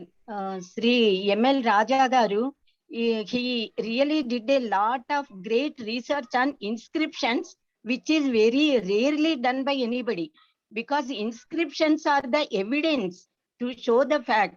In fact, thousands of, as crores of our manuscripts were burnt, thousands of inscriptions also have been damaged and changed. That is the fact. In spite of that, he could collect more than 400 inscriptions. Now it means really he did a very great, wonderful job. His lecture is also very interesting and giving the correct exact facts of the dates and tallying with our Puranas. What is mentioned in our Drona Parva, he said that is mentioned in the copper inscriptions. That is the evidence which could convince even the youngsters who feel that they are rational and they need only reason and rational evidence to believe that Ramayana, Bharata occurred. So for them also, this is a very good series of lectures, I believe. And in fact, to know the exact dates of starting of Kali Yuga and Kuru Pandava war, the exact dates of Jagadguru Sri Adisankara Bhagavatpadalu and Mahakavi Kalidasa, till now even the date of Kalidasa is a sort of problem of discussion for even the literary people. We believe that Kalidasa belongs to 1st century BC. That is how it was written in so many books. And the dates of all Chola, Pandya, Chalukya, etc. kings also, he mentioned according to the inscriptions he collected. And so this sort of research work on inscriptions is very essential to prove the evidence that all these are really occurred, and also to make the youngsters, not only youngsters, even all of us, people like me also, who Hindu kings ruled our country, and they ruled various parts of our Bharat Desha. And there is, even though language is different, places are different, yet the inscriptions, they said there is synchrony, they are tallying. That is really shows the exact fact that occurred is recorded. By showing these inscriptions in Tamil, that is our today's speaker showed us the inscriptions also, a few, and he said they are in Tamil and in Sanskrit also. So many inscriptions are there in Sanskrit language, in fact. And so the authenticity is proved. There are many inscriptions even in our Telugu. We say it is Sasanalipi. Even my father, Dr. T.V. Narayan Shastri Garu, he did research on inscriptions only. And by doing research on inscriptions, he proved that the Telugu language, which we believe, అంటే మనం తెలుగు ఎప్పటి నుంచి ప్రారంభం అవుతోందని నమ్ముతున్నామో అంతకంటే చాలా ముందు నుంచి ఉంది అని ప్రూవ్ చేశారు. So these inscriptions got such power to prove the exact facts and to make the people realize the facts. And our present day speaker mentioned so many truths about the inscriptional facts of our kings who ruled our country. And he also mentioned about some quantum theory, physicist theory also. So such type of lectures which prove that our Ramayana, Mahabharata, etc. are they really occurred, and even the evidence is there, even in the inscriptions, is very good plus point for all of us to convince our children and youngsters. Really, his lecture is very useful, and such series of lectures will certainly help all of us, we the Indians, to make aware of those who are a sort of in slumber. Many of our Indians only, Bharatiyas only, they do not have the knowledge of the glory of our Indians, our ancestors, our forefathers, and our Vedic Sahitya and everything. So it is really very helpful, and I thank him a lot for his great research. And I thank you also, sir, for giving me this opportunity to express my views. Thank you very much. Thank you, Dr. Visalakshmi garu. Dr. Visalakshmi is our is a great is a Sanskrit professor and the retired Sanskrit professor and great orator. She is giving us also the Sanatana Dharma lectures on Sanatana Dharma. Last 3-4 sessions she has given Sanatana Dharma lectures, and she from the childhood itself she wherever she was there she is got laurels on her career. It is an interesting career she has got. And that's why we requested her to be a vice president of our Veda Samskruti. She has kindly accepted. Now she is our vice president. I introduced her to be as a vice president to all of you. Dr. Visalakshmi garu, very nice of you. Very nice lecture you have given. Very nice information you have given. Very nice support for us. Thank you very much. And next, yeah, anybody else, please? Anybody else? Any historian who would like to air his views?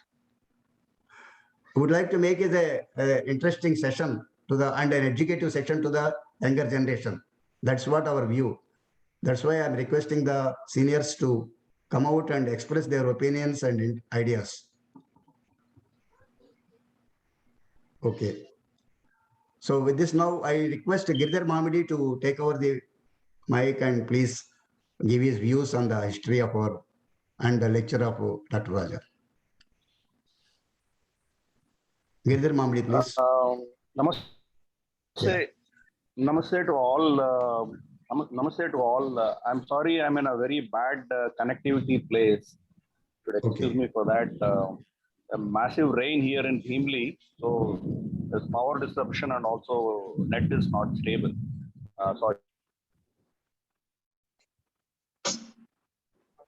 Oh, okay. Giridhar Mamidi is a journalist and a very analyst and political analyst as well as the historical analyst.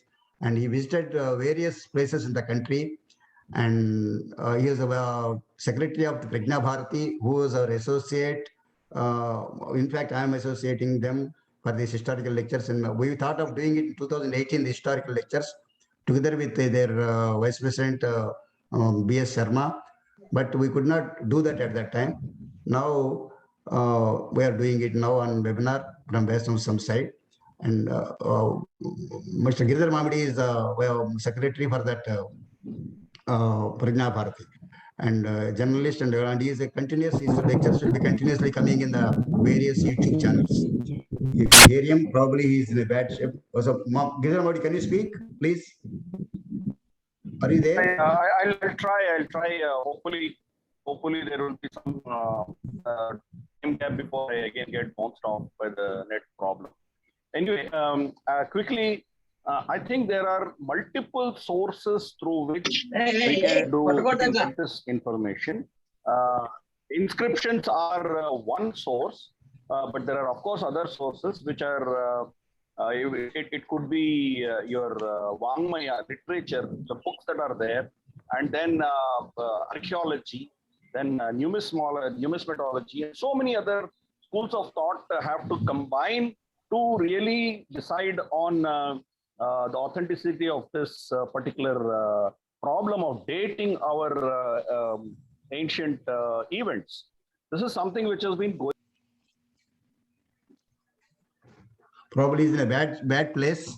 Because of rains, etc., I could not get the proper connection. So I mean, this is thing on and on, so it's a challenge. Anyway, so we have multiple sources to which we will have to look at this. The lens cannot be a single lens. We need to use multiple lenses to look at our dating. Even among several sources that we have in Mahabharata, for instance, there is one version which says Kali Yuga started on the fall of Bhishma on the 10th day. From there on, you see the Kali Yuga effect was seen, where the dharma was ignored in the war after that. They fought during the night and the treacherously killed Abhimanyu. All these things are effects of Kali Yuga. So that is one version. Another version is Kali Yuga started on the day of Bhishma Ekadasi, when he actually left the body. On that day, Kali Yuga started. There is another version which says Pandavas and after Pandavas have gone to Mahaprasthana, when they handed over the kingdom to Parikshit Maharaj, we all know the story that he went and put the dead snake on the neck of the father of Shringi Maharshi. So they say that is the date on which Kali Yuga has started. And in fact, in Parikshit Ghad, there is a place called where there is Shringi Ashram even today. In the Shringi Ashram, there is a massive banyan tree, which is a very ancient one. So the local legend says that this is the place where Kali Yuga started. So that is how it is there in the local legend. So the point I'm making is that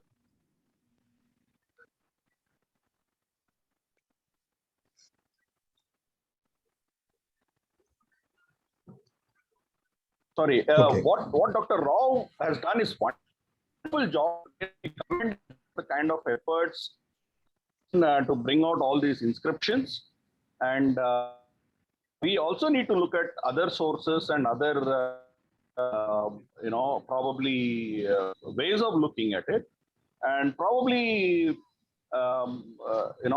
we can never say that this is the only source on which I'm going to rely. Of course, astronomical source is probably the most strongest in that. When you look at the way the winter solstice from Ashwini down to the rest of the constellations, probably that is a good starting point for us to look at the Yuga Sandhis and all. There is one interesting book written by Yukteswara Giri Maharaj. I'm sure some of you would know him, have heard of him. He is the guru of Paramahamsa Yogananda, and he is Sishya of Lahari Mahasaya. So he has written a book called The Holy Science. In that, he has described that yugas are cyclical, they are not linear. That means after Kali Yuga, you will not get Satya Yuga, you will go back to Dwapara Yuga. And from Dwapara, you will go to Treta, and from Treta, you will go to Kali Yuga, Satya Yuga. So it is a cyclical. And the logic he puts is that you decide the Yuga based on two criteria. One, of course, the movement of the entire solar system in the Milky Way galaxy. And the second is the quantum of dharma that exists in the higher echelons of the society. The ruling class, the intellectual class, the policy makers, how much of dharma is in them, that decides the Yuga. Dwapara Yuga is a place, is a period when it walks on 2 feet. Treta Yuga is 3. It walks on 3 feet. And Kali Yuga is a time when it walks on 1 feet. Satya Yuga, of course, it walks on all 4 feet. So his logic is, after Kali Yuga, you will not get back to dharma, which is walking on all 4 feet straight away. It will start improving. So you will go into Dwapara Yuga. So it will improve. From Dwapara Yuga, it will go to Treta Yuga. From Treta Yuga, it will go to Satya Yuga. That is the logic he puts it. Actually, there's a beautiful chart he has actually made in that, where he says, because of Kali effect, this 4 lakh years, 5 lakh years and other things have been decided by people. While those are not to be dismissed, they are Mahayugas, but there are smaller cycles within that Mahayuga. And the cycle is about 12,000 years one way and 12,000 another way. That means from Satya Yuga to Kali Yuga, 12,000. From Kali Yuga to Satya Yuga back again, 12,000. It was 24,000 year cycle. So when we look at his logic, actually it fits into all the archaeological findings, the other literature that we have, and so many issues that we have, or logically we can answer it. Of course, you cannot answer that Rama existed 3 lakh years back, 4 lakh years back, because the evidence on the ground, you will find only dinosaurs. There are no human beings. So unless we don't want to look at the scientific evidence at all, obviously we need to get some logical answers to some of the findings science is throwing at us. We cannot completely ignore it and say you don't know anything, and maybe in future you'll find out. I believe what I am saying is correct. That is probably not the way we go about it. We have to respect what comes out of science also, and we need to find a kind of a synthesis, kind of a logic to explain what our ancient people have spoken and what science is throwing at us. We need to find a samanvaya between these two. So what Yukteswar Giri Maharaj did seems to be pretty logical. According to him, we are now entered Dwapara Yuga already. Probably he is right. In a way, we look at it from a dharma point of view. We are no more slaves under the British or under the Muslims. We have our freedom and we are able to practice our dharma more freely now compared to that. Maybe within our lifespan, we have some challenges, we have other problems. But then if you look at from a larger canvas, for more than 1,000 years, we were under foreign occupation and we were being converted, we were being persecuted and tortured. No more the case. Especially now we are able to build Ram Mandir. We are able to do a lot of things which dharmically, probably a couple of generations back, they did not do. Even the awareness among our literature, among our Vangmaya and people taking to our rituals, our yajnas has increased significantly in the last, let's say 20, 30 years. So probably we need to, give that kind of a credit to Yukteswar Giri Maharaj for bringing out this theory. I'm not saying he is perfectly right and others are wrong. All I'm saying is there are multiple views on this. So probably we need to look at all the sources that are available on the table. While inscriptions are a very good source to us, we also need to look at other sources, and also we need to get into mathematical. Calculations in terms of astronomical, models and astronomical postulations. How do we take back the period to what has been mentioned in some of our Puranas and Itihasas? So we see people like Nilesh Oak. No,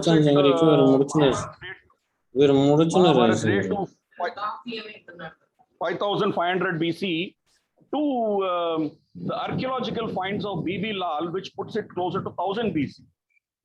So we have multiple dates. We have 3100 BC, we have 2200 BC, we have 1000 BC. That has been dug up, which has been discovered under the sea. It is dated to 1000 BC. So we have multiple ways of looking at it, and then only we can arrive at probably a reasonable date. So I think this is more than one person's job. Dr. Raja, what he's doing is just amazing, wonderful. We need more such people, each one looking at it from a different angle, from different sources, from different sciences, from different viewpoints. And then it has to be a collective effort of the Hindus, of Sanatanis, to try and collate all these things into what is probably reasonable time frame that we can fix it. Right? That is my view. I would of course love to hear from people like Sudarshan Raoji, who was actually, as ICHR chairman, he knows lot many researches that happened in the country. People have approached him to do archaeology. So there are many other people who we speak. They are still doing research on it.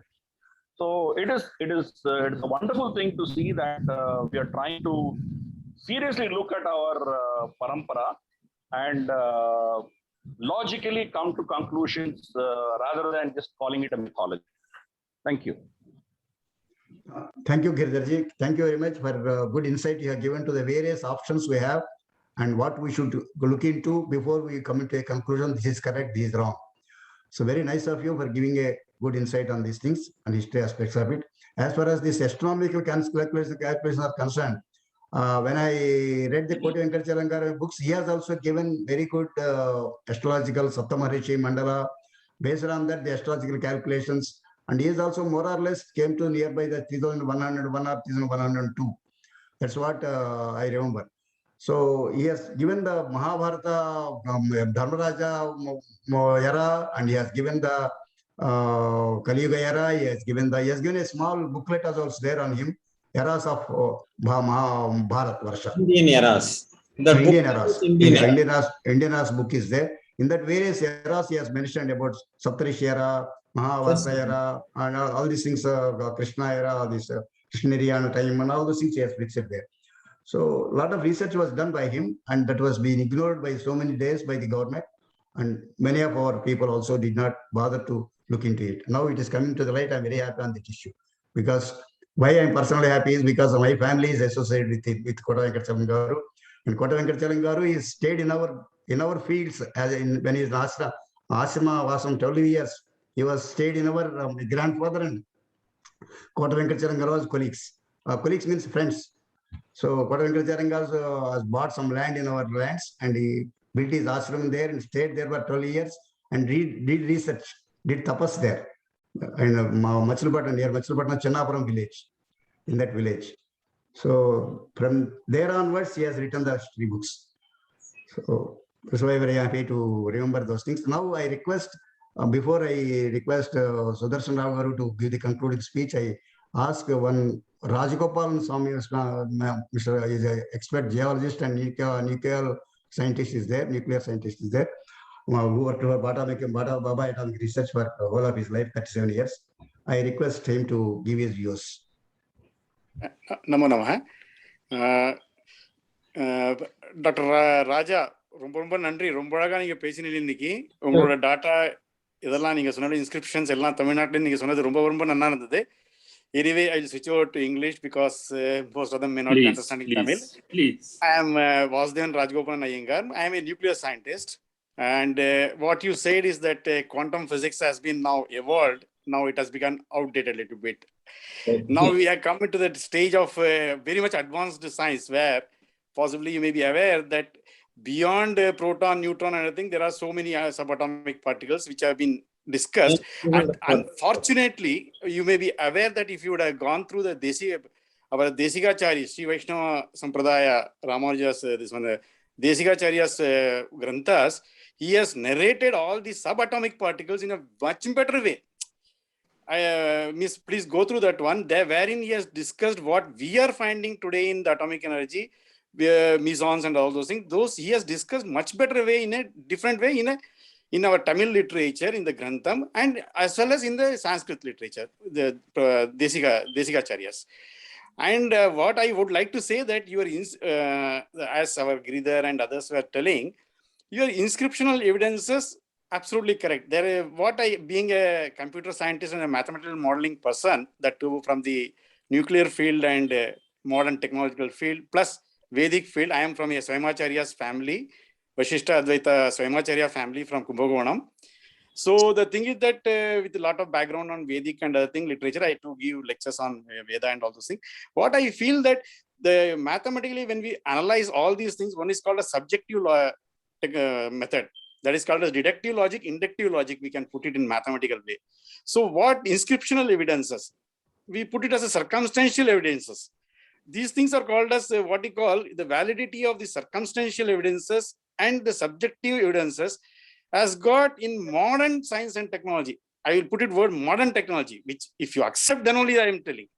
If you accept that there is a technology which should be given weightage, then this subjectiveness will not be given that weightage compared to the calculated numerical values, as Professor Giridhar has said now recently, that astronomical calculations. I am not denying that it is wrong or right or anything. When the data is not available, obviously the subjective things should be given the maximum weightage. The other day also I was telling that the Vakya Panchangam or what verbally has been told or something has got the more weightage till the ephemeris calculations were made available, then the Kanida Panchangam has come, then it has come. The calculations have come only because of the supercomputers and things, which was not available good olden days. So we have to rely on that one. Now the facilities are available. This is one data what you have got it. Another one data is astronomical. As some of our speakers and even our Dr. Prabhakar Rao has told, what I feel that instead of having a conclusion on based on one particular viewpoint or one technology, one methodology, this one, the multiple technology, multiple data bank has to be generated and it has to be synthesized and put it into the place, and their limitation and constraints of each method is there always. And these things has to be taken care of. So if you take like that, the astronomical wise, if you give a little bit more weight, integrate with respect to your circumstantial evidences and inscriptional evidences, I think that may give the much more weightage and you can analyze this one. As Professor Partsarthi was telling also, there are some denying of facts and figures given by the XYZ, The reason being that everybody views from their view angle, and they feel that what they are approaching is the correct one. Actually, in fact, we have to keep our eyes open, give a inlet for the other inputs also, and come to the conclusions. And one more thing I would like to ask you, that most of the inscriptionals what you have shown, mostly from the Tamil Nadu and other places of our southern India and all those things, the actual this Mahabharata and everything has happened in maximum in the northern India, and especially in the Afghanistan, Kandahar and other places and other western side. Do you have any other inscriptional evidences? Could you get it from those places by chance? I don't know. Because the Mahabharata civilizations and at those periods where it has happened in the northern belt, today's northern belt, north of India, as we can put it, you have some examples on northeastern India. Some I do agree, but some other places, do you have some sort of things by which you can corroborate your data? That would have been much better. The answers, first of all, I have shown the map. That I have shown the inscriptions in Jammu Kashmir, Himachal Pradesh, Haryana, Punjab, Rajasthan. Okay, that I have shown. Yes. Second thing is, this is my lecture pertaining to inscriptional evidence. It doesn't mean that I concentrate only on inscriptions. I have calculated astronomical evidence for date of Mahabharata and also literature evidence, archaeological evidence, everything I have included all the field. Actually, the point is, you cannot determine date of Mahabharata based on astronomy alone. Because why I am saying is, all the graha will revolve in the elliptical circle. So what are all the astronomical events which you say that it happened at Mahabharata? There are chances for the same events, even if you take 10 or 15, that may happen 2000, 3000 years after or before also. So you have to don't have astronomy alone, your calculation alone as a single pillar. Besides, modern day software cannot predict the exact graha positions 500 years before. Because of the erratic behavior of the moon and other graha, there are no additional input to correct that in the modern software. They will give definitely wrong result. And further, one thing I want to add, there are astronomical texts in our nation. I have calculated date of Mahabharata based on the trigonometric calculations used in that astronomical text. Even this Vakya Panchaga and the modern day Triganita Panchaga, it doesn't depend on software. See, this software are developed only 50 years back. Even there are Panchaga, Triganita Panchaga that were there hundreds of years before in our.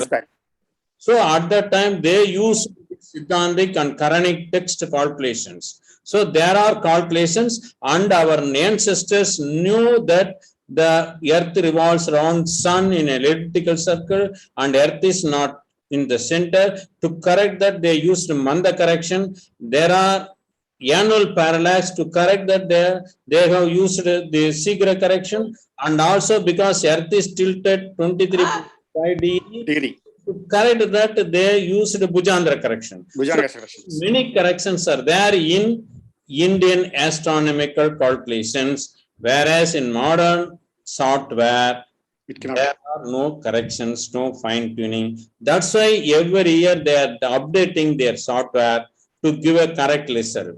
So they will say, this software developed 2 years back. It outdated. And it will not apply to this. So we are adding this. And what they are calculating is based on precision of equinox. That is not proved scientifically. Surya Siddhanta mentioned it is in oscillation of equinox. So I have read all these things because this lecture is concerned only with inscriptions. Only inscriptions. Even for I have to separate into two. If I add, it cannot be completed in one sitting.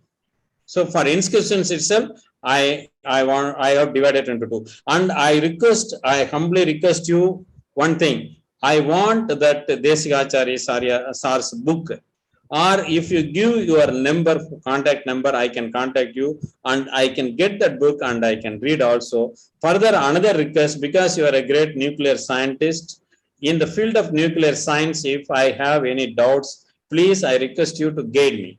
Thank you, sir, for your opinion. Thank you very much. Excellent, excellent. Just one more addition I will give, Okay, and sir, then I'll just conclude. As you say, and even Mr. Giridhar, somebody was, I am not remembering the name. There is a call as the recession. See what happens. One is called as progressive, and another is called recessive. Anything which is in the moment of momentum takes place in any object, whether it is a circular orbit or any thing. There is a component of recession also is there. So this component of recession has to be given more weight, is not been given much weightage in most of the calculations. So because as somebody was pointing that there is a transition period from suddenly we cannot move from Kali Yuga to Satyuga or something. Absolutely, I also feel as a scientist, yes, it is correct. See, when you either I call progressive, then retrogressive, you cannot come from 0 to 100, then suddenly we cannot come again, start from 0. So from 0 to 100, 99, 98, 99, slowly you have to come back to 0. This is called a typical, what we call the sinusoidal way of representation, what we call simple harmonic motion, which has been put in quantum mechanics. And as you pinpointed, those techniques are something we also use in most of our inferences in our recent, especially multi-molecule movement and all those things, where we use in all these technologies, especially this type of techniques, using the mathematical modeling. And absolutely, Professor Giridhar or somebody who has pointed out, I do agree that even in this episodic events, these are all called as going positivity, then come to keep, you reach the topmost point, then again recession. It is called a typical, called as normal curve in statistical or multivariate analysis, which you may be aware also as a ophthalmologist. So these things, all deterioration will not take overnight, progressive will not take overnight. The transition period, what it takes from 0 to 100, 100 to 0, then again comes to 100. So in that way, this period of recession always has to be given equal importance. Absolutely very correct. And you have done a wonderful inscription, and especially from Tamil Nadu, you have brought in so many inscriptions, and really marvelous. And I really appreciate, being a Tamilian, I can understand the difficulty in acquiring this data in Tamil Nadu. So, so which you have acquired, and you could discuss, and you can pinpoint, and you can assimilate. And the same way, Professor Pasardi and others who have discussed now, really monumental work done by you people are really appreciable. And we people are there as a person who was involved in Vedic philosophy, as well as science and technology, modern techniques and computer science and other things in the group. And Professor E.H. Prabhakar Rao is there. So we can have integrated approach in solving all these problems. It is not the question of I am right, you are right, or he is wrong, or I am wrong. It is a question of narrowing the target. Yesterday also I told the same thing. Shorten the point of what you call incompetency or suspicions. Reduce that suspicion or the mode of arguments which can narrow down to a limited point. Bring down to the 5% or something where the negation could be possible. Bring down from all the integrated approach, narrow down, come to that point, and that could be the point where we can reach to the core. That should be our approach. And as having multiple field specialists here and veterans like you people, you being a doctor in this field, I am also in nuclear field, but involved in all this Hindu mythology, Hindu Purana, Veda, Puranas, and all those things, Advaitas, Dvaitas, Ashtadvaita thing. So the thing is that we can integrate all those things, and there are many persons who are involved in all these things. So with your knowledge, with others' knowledge, integrated knowledge, I think one day we will revive our Bharatam to the past glory, what we are literally lost today, and revive ourselves and become the master. Or I don't want to say master, I want to say that we can regain our past glory. Instead of talking only on past glory, we shall have to prove that yes, we are glorious. And we don't want to be boasted or endorsed by the Westerners. I'm totally vehemently opposed this point, and many of you have also expressed why I should be endorsed, why I should be acknowledged, why I should be, my knowledge should be taught by somebody who has never thought about, who doesn't know what is Veda and other things, who learned from us, who snatched from us, who robbed from us, and then they are teaching back to us. So we shouldn't be having, we are having many masters in India, or different mutts are there, different acharyas are there. They are ready to share their knowledge and wisdom, we will integrate ourselves, mix with the culture, irrespective of language, caste, creed, culture, and boundaries, and river boundaries, and political boundaries. Let us become Akhanda Bharat and Akhanda Bharatiya. Dhanyavada. Thank you, sir. Thank you very much, sir. Thank you very much, Rajgopalanji. It's very nice insights you have given to the various aspects of the historical thinking and finding out the truth of the thing and what is required to be done and how we should not depend on the Western's thinking and Western's philosophies and Western's mind and certification. So we have got our own way. We will establish our thinkings, and if they accept with us, it's okay. Otherwise, also it's okay for us.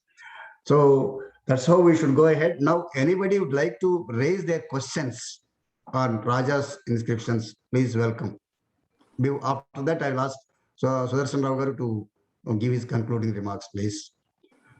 Anybody who would like to come forward and ask any doubts they have on the lecture or anything? Yes, I want to ask one or two things. Yeah. Quickly, I would say two, three. One question to Dr. Raja. First of all, let me congratulate you. Excellent work done. Thank you.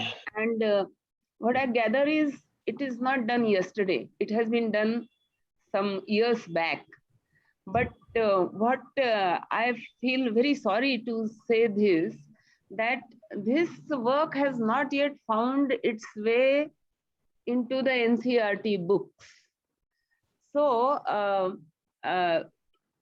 first of all, I agree with you that your lecture today was only about the Shila Lekha, Tamrapat or the stone carvings. So, so this is one set of evidence which is as irrefutable as any other set. So, if we want to sort of keep on integrating this view, that view, that view, that view, and we are ready to wait for so many years, 50 years, 100 years hence, then these things will they will never reach our children. Yes. So maybe if we are not, I mean, in this, I actually disagree with Dr. Giridhar that, okay, if we want to say that this is our evidence only based on Shilalik, let us say that. But this is our evidence based on Shilalekha. And here is my compilation for the standard 3 to 5. Here is my another compilation for the standard 6 to 8. Here is my third compilation for standard 9 to 12. And let these go into our hands of our school children. That is one thing. You know, maybe very big, blown up, colorful pictures of the Shilalekha, the Tamrapat, you know, the beauty of the inscription, or how to identify one letter in the inscription with another letter, so that youngsters should develop interest in reading the inscription, you know, how it is, sometimes it is very different from how we write it by hand on a piece of paper. So let the children get interested in this whole art and science, as you said it. And what we can do is we can qualify it by saying, okay, here is only the epistemological evidence. There are other ways of showing the evidence, which we will discuss later, whenever we are ready for it. But here we are ready, let us go ahead. That is one thing, and I hope you will be able to do something quickly on that count. Second thing is, at this juncture, I am more interested to say that this year of 3101, that is 3101 or 3102, you know, it matches very well with what is written as a Yugabda Shak or Yugabda year in almost all the Panchangas which are prevalent in India, Nepal, Sri Lanka, and other places. So this there is an organization in Maharashtra which is trying to plead with the government of India that when they have adopted the national solar calendar and thereby in 1957 they have adopted this, the country, the central government has adopted this calendar, and since then they have been mentioning our era as the era of the Shalivahan Shaka, which comes to only 1923 years as of today. Whereas if you go by the Yugabda era, it comes to 5123 years as of today. So what we are trying to plead with the government of India is that instead of going by the Shalivahan Shaka years, let us go by the Yugabda years, so that our children can understand how old is our Sabhyata, how old, and then when we say, as you said, see, sometimes some inscriptions mention 4044 as the Kali when that inscription is written or some event has occurred. Sometimes it mentions some other date. So when the children read this, they are not able to correlate it either with the Gregorian year of 2021 or the Shaka era of 1943. But if they start reading in their textbooks that these are the Yugabda dates, then they will relate very easily with all your inscriptions. So that is another point. Sometime maybe we can have a one-to-one telephonic discussion on this issue if you are interested. Yeah, these are the two things. And yeah, one very important task I think you have to do is that everywhere we are told that the era of Adi Shankaracharya is 7th or 8th century, whereas some of your inscriptions show it. That is how I gained, I understood that your inscriptions show it differently. So, and they show Adi Shankaracharya to be much prior to the 7th or 8th century. 509 BCE. 509 BCE. 509 BC. Yeah. Whereas the modern historians tell us that it is 788 AD. 7th AD or 8th AD. 788 Common Era.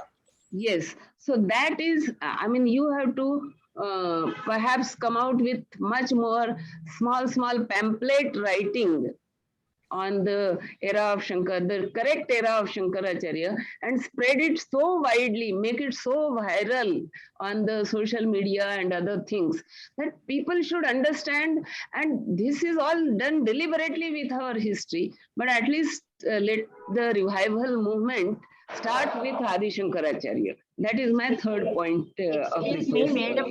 One second, Lena, I would like to add two things here.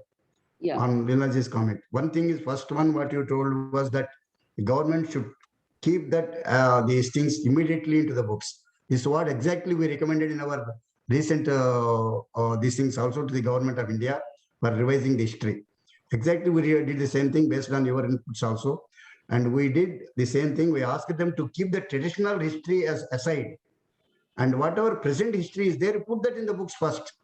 Then whatever Ramayana, Mahabharata, Kali Yuga, whatever is there, then those things can be talked later. Even Kali Yuga you can put it. But those past things, Ramayana, what happened, and all this, but go on discussing those things. You are wasting the time and not giving the people to the correct distance. That's why keep that traditional history aside and start research on ICHR or anywhere. And now put whatever the present history is there from the Kali Yuga, from Mahabharata, whatever is there last 5,000 years, put that immediately into the books. That's what we also recommended. That's one point. Second point, last one, what you told was This is Adi Shankara. Adi Shankara, it is established by Kota Venkatachalam Garu in 1956 itself, when he written the book, The Chronology of the Indian History. At that time itself, he has written when Adi Shankara was born, 509 BC and 476 BC, and he has already collaborated with Kumar Bhatta, and then and his Amarsimha and all those things. And all those things were discussed with various people, also historians at that time. And it was, he has established and written the book, and that was there in the book's form. And only thing is, not given publicity. Government has not supported it, and is not given publicity by the government or by the people, are not recognized that. Now, these books are copied also and circulated in many places and sent to all of my connections about Adi Shankaracharya and Buddha. Buddha is 1826. 1888 as per Kota. 1808 is the thing, 1876 is the 1808 and 1888. 80 years.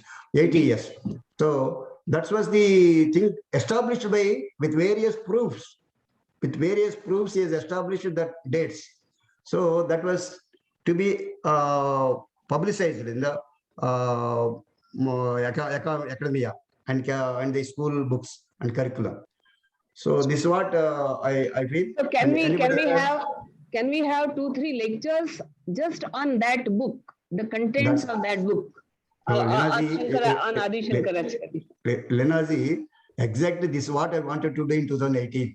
On Kota Venkatachalam books only, I wanted to conduct a lecture, which we could not do, of course.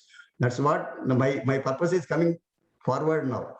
Now it is coming out now. Whatever Kota Venkatachalam is done has coming out now in this now. That my thinking has come to the truth now. Is facts now. Is surfacing now. Is surfacing. Please. Sir, shall I add one more point? Sir, I am doing this research for 4 or 5 years. I have tried to contact government. This book, Kali Yuga Inscription, is a totally rechanging book. It is the basic book to rewrite Indian history. But I have tried to contact the central government. There is no response from that side. So this was a bad experience I got from the central government. That I want to register here. Yes. So what I am offering to you, Dr. Raja, write small books for the school children in Tamil language, and I am ready to finance it. Okay, madam. Okay. Thank you.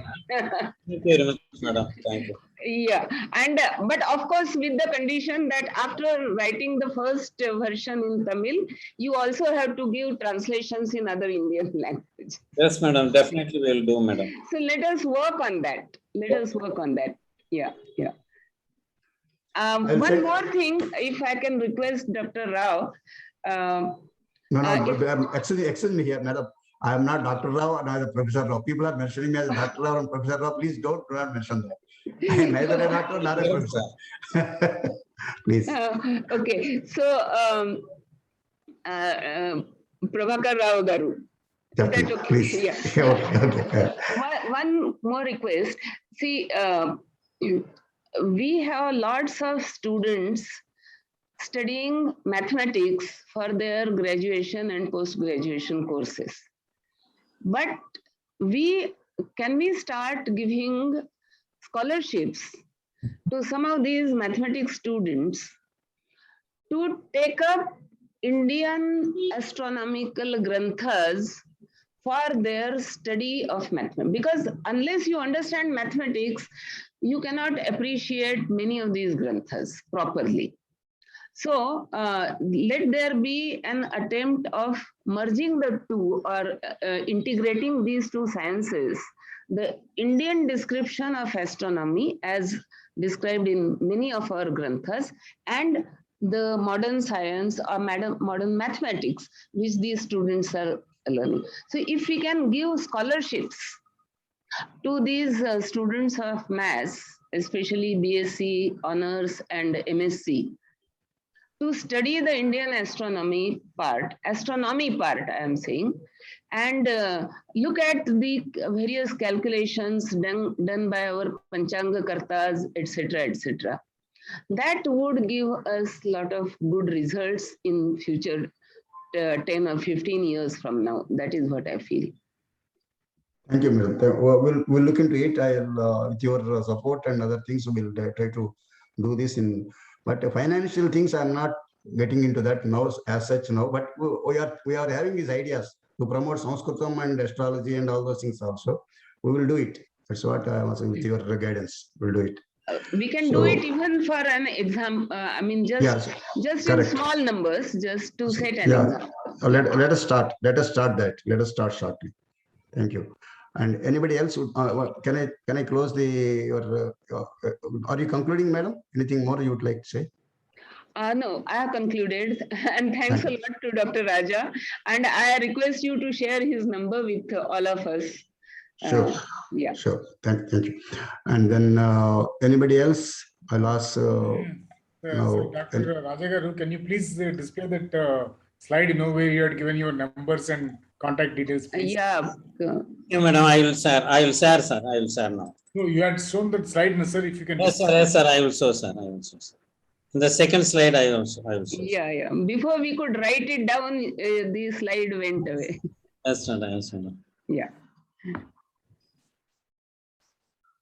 Now is it visible, sir? Yeah. Thank you, sir. Thank you. Thank you very much, sir. I have given my mail ID also and also my website. Sir, you are in our webinar. You are in our webinar group. Please post this in webinar group. Okay, sir. Sir, you are in a webinar. You are in our webinar group now. Okay, sir. Please post this there so that everybody will know about it. Okay, sir. Definitely, I will post. Thank you very much. Thank you very much, sir. And now. Namaskaram, sir. Namaskaram, Mahasaya. ఇప్పటిదాకా మీరందరూ చాలా గొప్ప వాళ్ళందరూ మాట్లాడారు. నేను totally layman point of వ్యూలో మాట్లాడుతున్నాను. నాకు మీ లెక్చర్స్ అన్ని చాలా బాగా ఇంట్రెస్టింగ్ గా ఉన్నాయి. ఇవాళ నిన్న కూడా చాలా చక్కగా జరిగాయి. మాలాంటి వాళ్ళకు కూడా ఉత్సాహం కలిగించేటట్టుగా మీరందరూ శ్రమ చేస్తున్నారు. ఇలాంటివన్నీ కండక్ట్ చేస్తున్నారు. చాలా చాలా సంతోషం. I'm very very happy with all the speakers and listening to everybody. Thank you very much, all of you. Happy Teachers' Day to all. Thank you. One good thing is there's without any contradictions, without any bad criticisms to each other, that's the lecture is going on. That's what I'm happy. The lecture should go in a positive platform, unlike in media where unnecessary criticisms are being happening. So we should have a constructive, positive, optimistic thinking discussion should happen to arrive at the correct truth instead of criticizing each other and cutting each other. That type of discussions we don't encourage. As something do not encourage those things. Okay. So with this, I request now. I hope no other questions are there. I request Dr.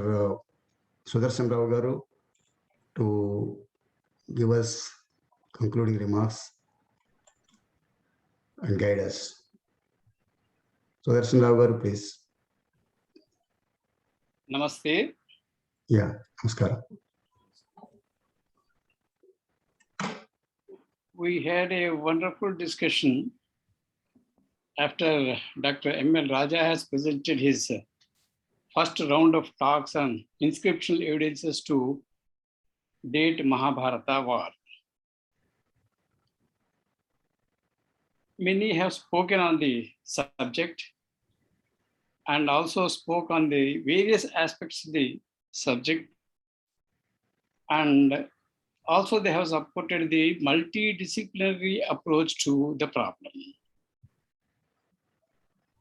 We had a storming series of sessions on the date of Vedas and then Mahabharata war for the past 11 weeks.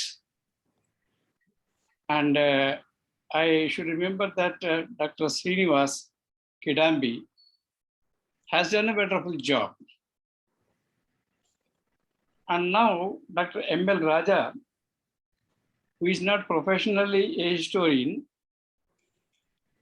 but being a doctor, allopathic doctor, he has a lot of interest in the subject. And according to him, he has been working on this topic since 4 to 5 years. But it doesn't mean that he has started just then. He has a very sound knowledge on our literature, particularly Shastras, and also astronomy. And I'm very glad that we had a wonderful lecture from him. And he has started as a scientist from the known facts.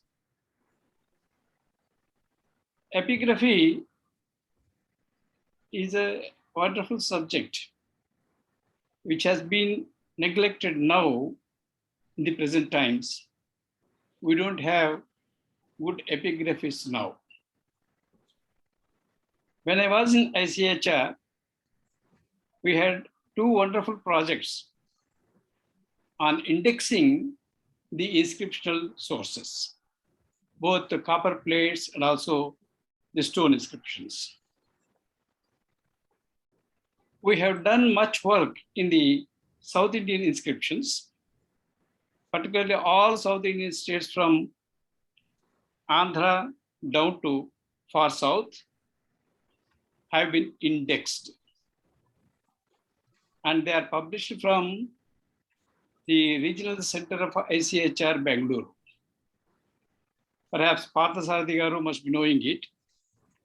A wonderful indexing has been made. Some 4 or 5 volumes have been brought out. With regard to North India, our work was not in great progress.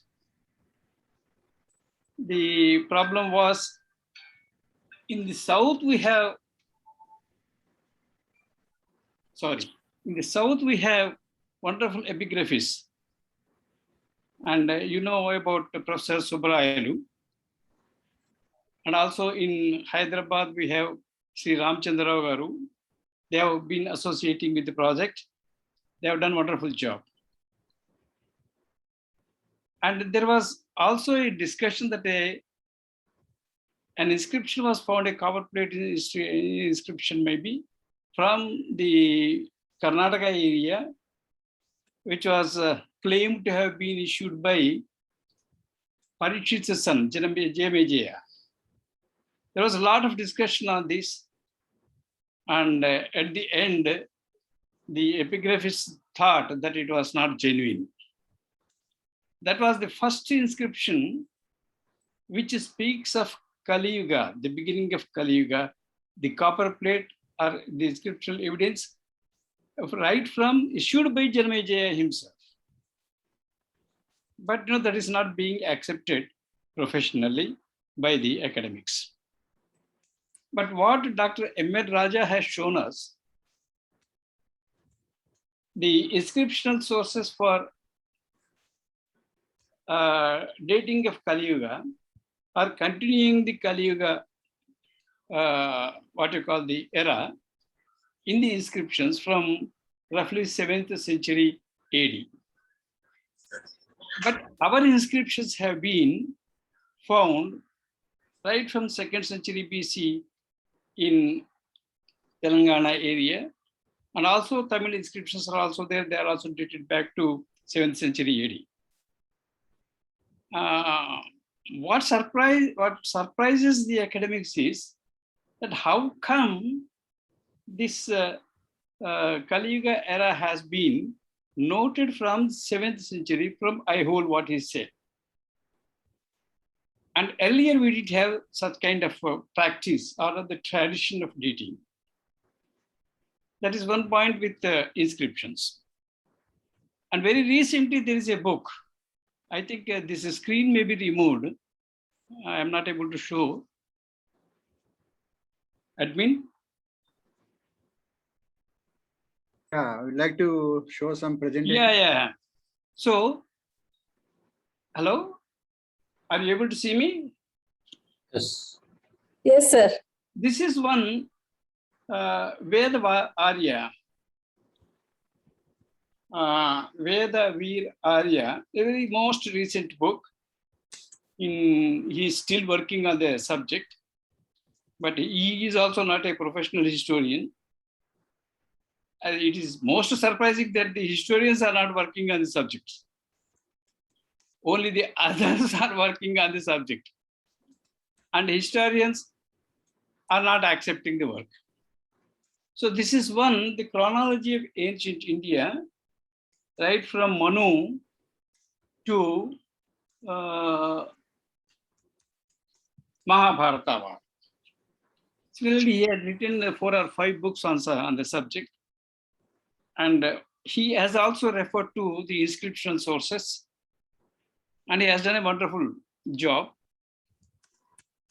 The problem with the dating has been discussed by many scholars.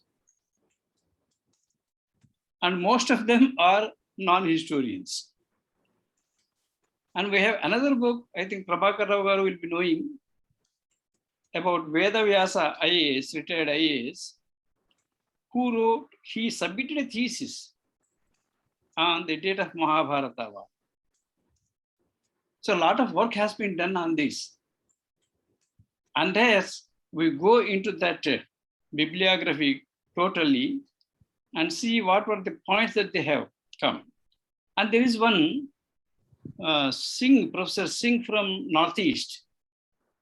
I can give you the references on hand. I cannot give, but I can, if you want, you can see that. About the ancient Indian chronology based on the Puranic sources. So he discussed all this. And when he was asked to fix the chronology, he again came back with all the probabilities. He came back to the 14th century or 1000th century, 1080 BC.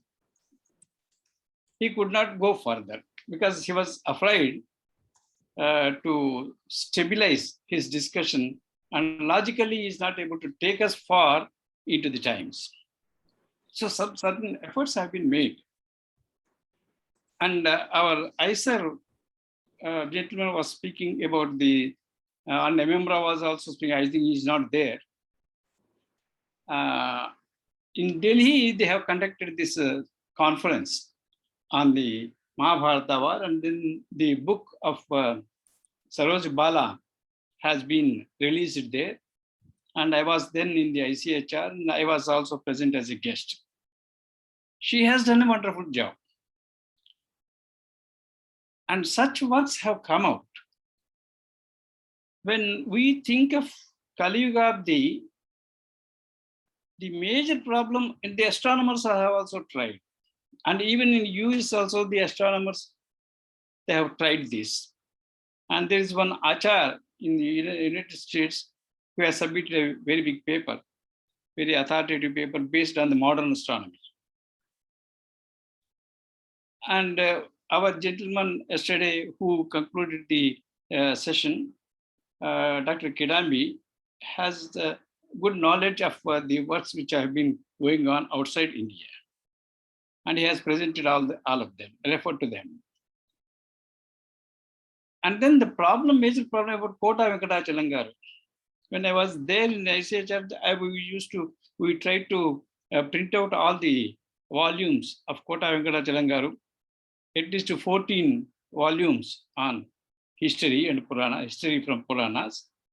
This we made an effort. But the problem with the Kota Venkatachalangaru was also he has taken from the literary angle. And whatever astronomical data is available in the literature, in the ancient literature, we have been trying to then correlate with the present astronomy. But he has not correlated with the present astronomy, but the later works, they have done that. So this is one major thing that, as basic data from the Puranic sources could be taken from Kota Venkatachalangaru. And we can, of course, our Prabhakar Rao Garu is planning to have a session on that we can discuss there in detail. What I wanted to say that a lot of work has been done on this. So what Dr. M.N. Raja Garu is going to tell us, is it something new? Or is he going to establish what has been said earlier? And many things have been, this problem was also viewed from the point of view Shakas, because he has also given us the Shakas, various Shakas, how they differ with each other, what was the time gap between them, and which has to be taken. This wonderful discussion is there. And if we take what you call Saptarshi era, from Saptarshi era, the present era, the Kali era, where should we place Mahabharata? According to what we call, the only thing is that we always refer to Makhanashatra. So again, this precision of equinoxes, all these problems are there, because it is not a straight walk in astronomy, so that we can go from one end to the other. There is this precision, accepted, not accepted. And there is Sayana, there is Nirayana. So many problems are with astronomy. So also so many problems with epigraphy. In epigraphy, we are getting only from the 7th century onwards about the references of Mahabharata as he mentions in the Northeastern inscription. That's fine, because all these things, are referred from the 7th century literature, because they are taking these things from the earlier versions of Mahabharata. Again, we may go back to Vyasa's time, or we can go back to Valmiki's time. We don't get the record, but whatever they have been recorded on and off from time to time, periodically. So these things now we have to take count. So there is basically a question for these literary sources also, is that when was they written?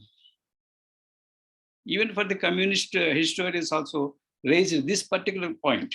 When was it written? Was it Magadha times? When was the Magadha time? Again, we have to take literary sources. So again, the chronology that has been fixed by the Western scholars, they have taken Alexander's invasion as the sheet anchor for chronology. So Kota Venkatachalangaru has differed with it. He took Gautama Buddha to 18th century BC. So before that, when was the Mahabharata war? We don't know. When was this Hastinapura has been vacated and they have returned to, they have gone back to another place like Sravasti or then Kaushambi? That we don't know, because that they have to see how Mahabharata place has been, the place, whatever you call this state, was capital was shifted from one place to the other. All these questions are there when you go and you perceive the literature from the historical point of view. So this is one major problem, either with the literature or with the inscription sources or with astronomical sources. And unless because Buddha is near to us, nearer than Mahabharata or at least. So when we take Buddha, we should take his date as the sheet anchor for chronology. But we don't have any source with regard to the Buddhist date. When was Buddha? Again, we have to look into the Sri Lankan sources. We have to look into the Chinese sources. Unless we are able to fix that, and we can't take Shankara as the sheet anchor, Shankara's date. I think some of you also may remember that Untitled Samiti had made a wonderful conference in Bombay on the date of Shankara. Again, after all discussions, we have come back to the same date, the 509 or 6th century BC. And some of our members here, the participants, have also mentioned about the lineages that we find in the mathas, in Kanchi Matha or Sringeri Matha. But these lineages, we have double, triple names common among the Pitadipatis. So there was a Shankara in the 7th century and there was Adi Shankara somewhere. So we call him Adi Shankara. And some call this Shankara as the Adi Shankara because that Shankara is not historical. When was these lineages were prepared? That would be the question from the historical point of view. from when these dates are available, from when the mathas have come into an organization by itself, from when the lineages have been dotted. Same question with also the Puranic genealogies. Puranic genealogies of kings and also the rishis. When you look into the Puranic sources, again, that is a very big topic. So that is also one way to look into the date of Mahabharata war. Right from Mahabharata war, we have the mention of the lineage of kings up to Magadha. So this we can take, but how many years do you give to a particular king for his reigning years? These are the questions which we have to answer. Whatever way, because Giridhar also has also mentioned about the holy signs of Yukteswar Maharaj. I have also seen that book with me, and I have taken some notes also from that. Yukteswarji. So this holy science, I think he has not dealt the subject technically. He has only taken into consideration the concept of the status of human intellect. How it has been, whether increasing or it has been decreasing. So on that way, he said, he took this intelligence as the concept through which Kali, Dwapara, and these things have been identified. So we are in Kali. In Kali, he says the intelligence is low, very low. But scientifically, we have been advanced when compared to the other generations. But he says that this intelligence is going far from the truth. So truth is something, when you are closer to truth, you are nearer to dharma. That is dharma. So our traditional view is that yugas are divided according to the concept of dharma. So if you take that dharma, again, you have Krita, Dwapara, Treta, Dwapara, Kali, according to the dharmic prevalence or according to the dharmic practices in the country. So this is our division of yugas, and Yukteswarji has taken this intelligence as the criteria for dividing the yugas. And he has accepted the Sandhi yugas. The problem with us with Mahabharata is when he raised the question, Giridhar, he's not there since. He raised questions and went away. He's, of course, my own boy. There's no problem about him. I'm very much here, uncle. I'm very much here. Yeah, Giridhar. So when you have said that holy science is very nearer to what we generally practice now, what we generally think of the modern times. That is true. But one more gentleman has also said that this can go according to what you call suddenly it destroys and then Krita Yuga starts. But our understanding, Puranic knowledge is suddenly the Satya Yuga starts. There is also logic behind that. As there is a logic that suddenly it cannot become, it cannot go to Krita Yuga, there should be a gradual movement towards what you call Krita Yuga. That's also one idea. That's a logical idea. And another logic behind the beginning of Krita after Kali is, if you take the seasonals, sorry, if you take seasons, there is autumn. After autumn, there is a beginning of Vasanta. After Kali, it has to be destroyed or smashed, and then a new thing would arrive. As human beings, biologically also, we are born, grown, at the old age, we disappear. Again, you will have your children. Again, beginning. For them, it is beginning. So there is also logically, there has been accepted principle. And this Kali jumping into Krita Yuga or jumping into another Kali is also logical. Only we are We are only speaking on the logics, but they are not supported by historical evidences. Secondly, regarding Mahabharata, when was the Kali started? At what event? My Guruji says that Kali Lakshana, the beginning of Kali Lakshana, trace that. If you go to trace the events, take Bhishma's oath that he is not going to be the king.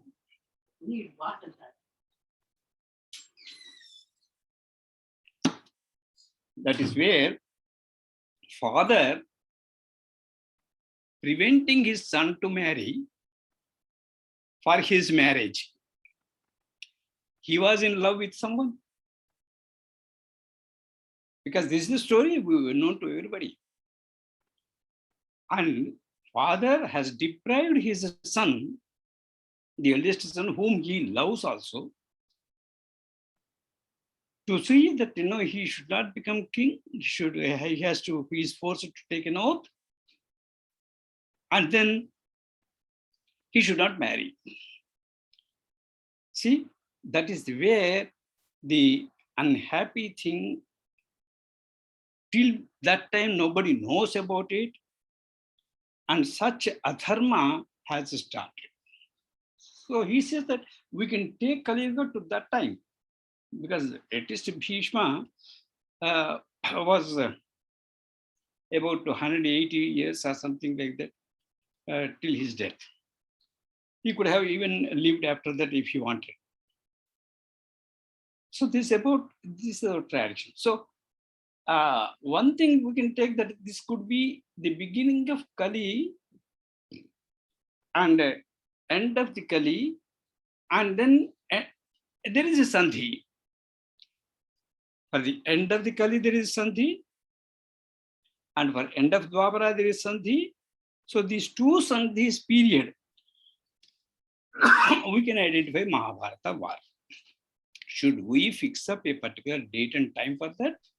Otherwise, it's not a fact. That we have to question. If anybody asks this question, many events, historical events are there which could not be dated properly. That doesn't mean that we can deny the facts. There are so many other sources which proves the event of Mahabharata. So that way, the historians look into the sources from different angles. So if you ask a professional historian, he will have a number of questions there. And again, the modern technology, as Giridhar and other people also have said, there was one gentleman scientist from Tamil Nadu who spoke about the quantum physics and then the developments over quantum physics. All these things we are trying to understand how the nature works, how the Prakriti works. So this study goes on. But the Bharatiyas are given a wonderful knowledge without their effort that has been given to them. That's what we call as Veda. So that is given to us. We try to understand it properly before we question it. Because our merit may not stand in our in support to us when we are questioning the Vedic practice and Vedic knowledge and Vedic traditions. Dr. M.L. Raja has been doing a wonderful job. I congratulate him, and the work that he has done is wonderful, and only such people can definitely look originally into the problem. If you ask a historian like me to work over that, I think I will have so many doubts in my mind, and I think my lifetime would not be sufficient for clearing all my doubts and then come to a particular hypothesis and then pursue it towards goal. And it is also very important that no scientist should say that it is a final thing that he has done. Similarly, no historian should claim that what he has written is right, is only right. he can only give an observation. So in history, there are no conclusions, there are only observations. And I'm very happy that ISRB is also doing that job, and so many other organizations have been doing job. And Sri Prabhakar Rao Garu is spending all his life on this work. I congratulate everyone for listening to me, and I may be corrected. You can also send me the opinions to Dr. Prabhakar Rao Garu, and he will forward them to me. And M.L. Raja Garu, second time, third time, fourth time, I congratulate you. Thank you, and please pursue your work. Thank you very much. Namaskar. Thank you, sir. Thank you very much, sir.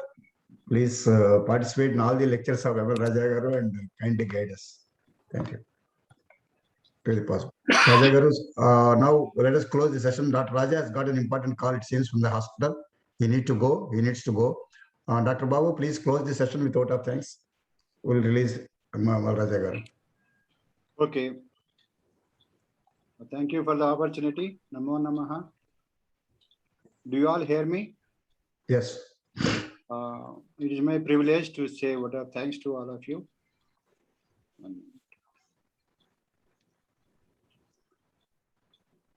After Dhyanam and prayers, we have Lalita ji introducing the speaker, and we are fortunate enough to have Leena ji, who has given the introductory talk, and also she has raised all very, very pertinent questions. And then she is concentrating on the syllabus for various classes. She is conducting many such initiatives. We thank Leena ji for her time. And Dr. Raja, thank you very much for accepting our invitation and making it possible, today's webinar and another 9 more sessions. So one thing, strikingly important is that you have stuck to your timeline, and that is well-prepared lecture. And you have given very good opportunity for all others to talk in a question answers form, which generates a lot of discussion. So your talk of half an hour or even 45 minutes generated 1.5 hour or 2 hours discussion, from various people. Okay, thank you very much. And we have around 41 people all throughout the this webinar, and we have out of them a galaxy of celebrities have attended, and Rajagopalan Iyengar Garu, Sudarshan Rao Garu, Sridhar Mamidi Garu, Leena Mehandale, Giridhar Mamidi. Sorry, I always misspell his name. Giridhar Mamidi Garu, and then Dr. Paritala Gopi Krishna Garu, M.M. Rao Garu, and then Parthasarathi Garu, ISR PC and PSN Murthy Garu. They all have spoken. ISR KVRS Murthy Garu, PSN Murthy Garu, KVRS Murthy Garu. KVRS. Okay. Yeah. Sorry. And thank you very much for all of you for participating in this webinar and generating in a very interesting talk. Thank you on behalf of all of you. I thank VSS, Veda Samskruti Samiti, who has organized this webinar, and especially Lalita Garu, who has spearheaded this webinar presentation starting, and we will have another 9 more sessions. Thank you very much, and Namo Namaha. Thank you very much. Thank you very much, Babu. We'll close the session with Shanti Mantram. Sarve bhavantu sukhinaha, sarve santu niramayaha, sarve bhadrani pashyantu, ma kaschid dukkhavag bhavet. Om Shanti Shanti Shanti. Om Sahana Vavatu, Sahanau Bhunaktu, Sahaviryankara Bhavahai, Tejasvina Tamastu Ma Vidvishavahai. Om Shanti Shanti Shanti. Satyam Vada, धर्मं चर सर्वे जनाः सुखिनो भवन्तु। गुरु ब्रह्मा गुरुर्विष्णुः गुरुर्देवो महेश्वरः गुरुः साक्षात् परं ब्रह्म तस्मै श्री गुरवे नमः। हरिः ओम. With Jaganamana, we close the session. Let us start Janaganamana. Janaganamana Adhinayaka Jaya He Bharata Bhagya Vidhata Punjab Sindhu Gujarat Maratha Dravida Utkala Vanga Vindhya Himachala Yamuna Ganga Ujjwala Jaladhi Taranga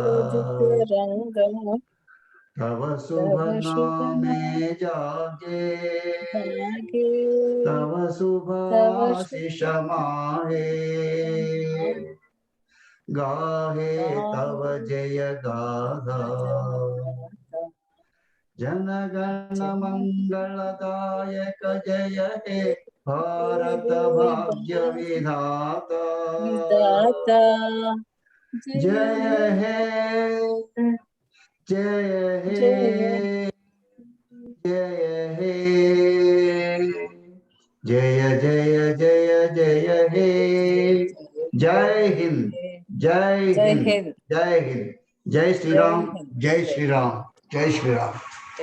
सर्वेभ्यः नमस्कारः. Thank you very much for everybody. धन्यवादाः सर्वेभ्यः धन्यवादाः. व्याहरामि. इदानीम् अद्य प्रसंग चरित्र प्रसंगं समाप्तं कुर्मः. धन्यवादाः सर्वेभ्यः.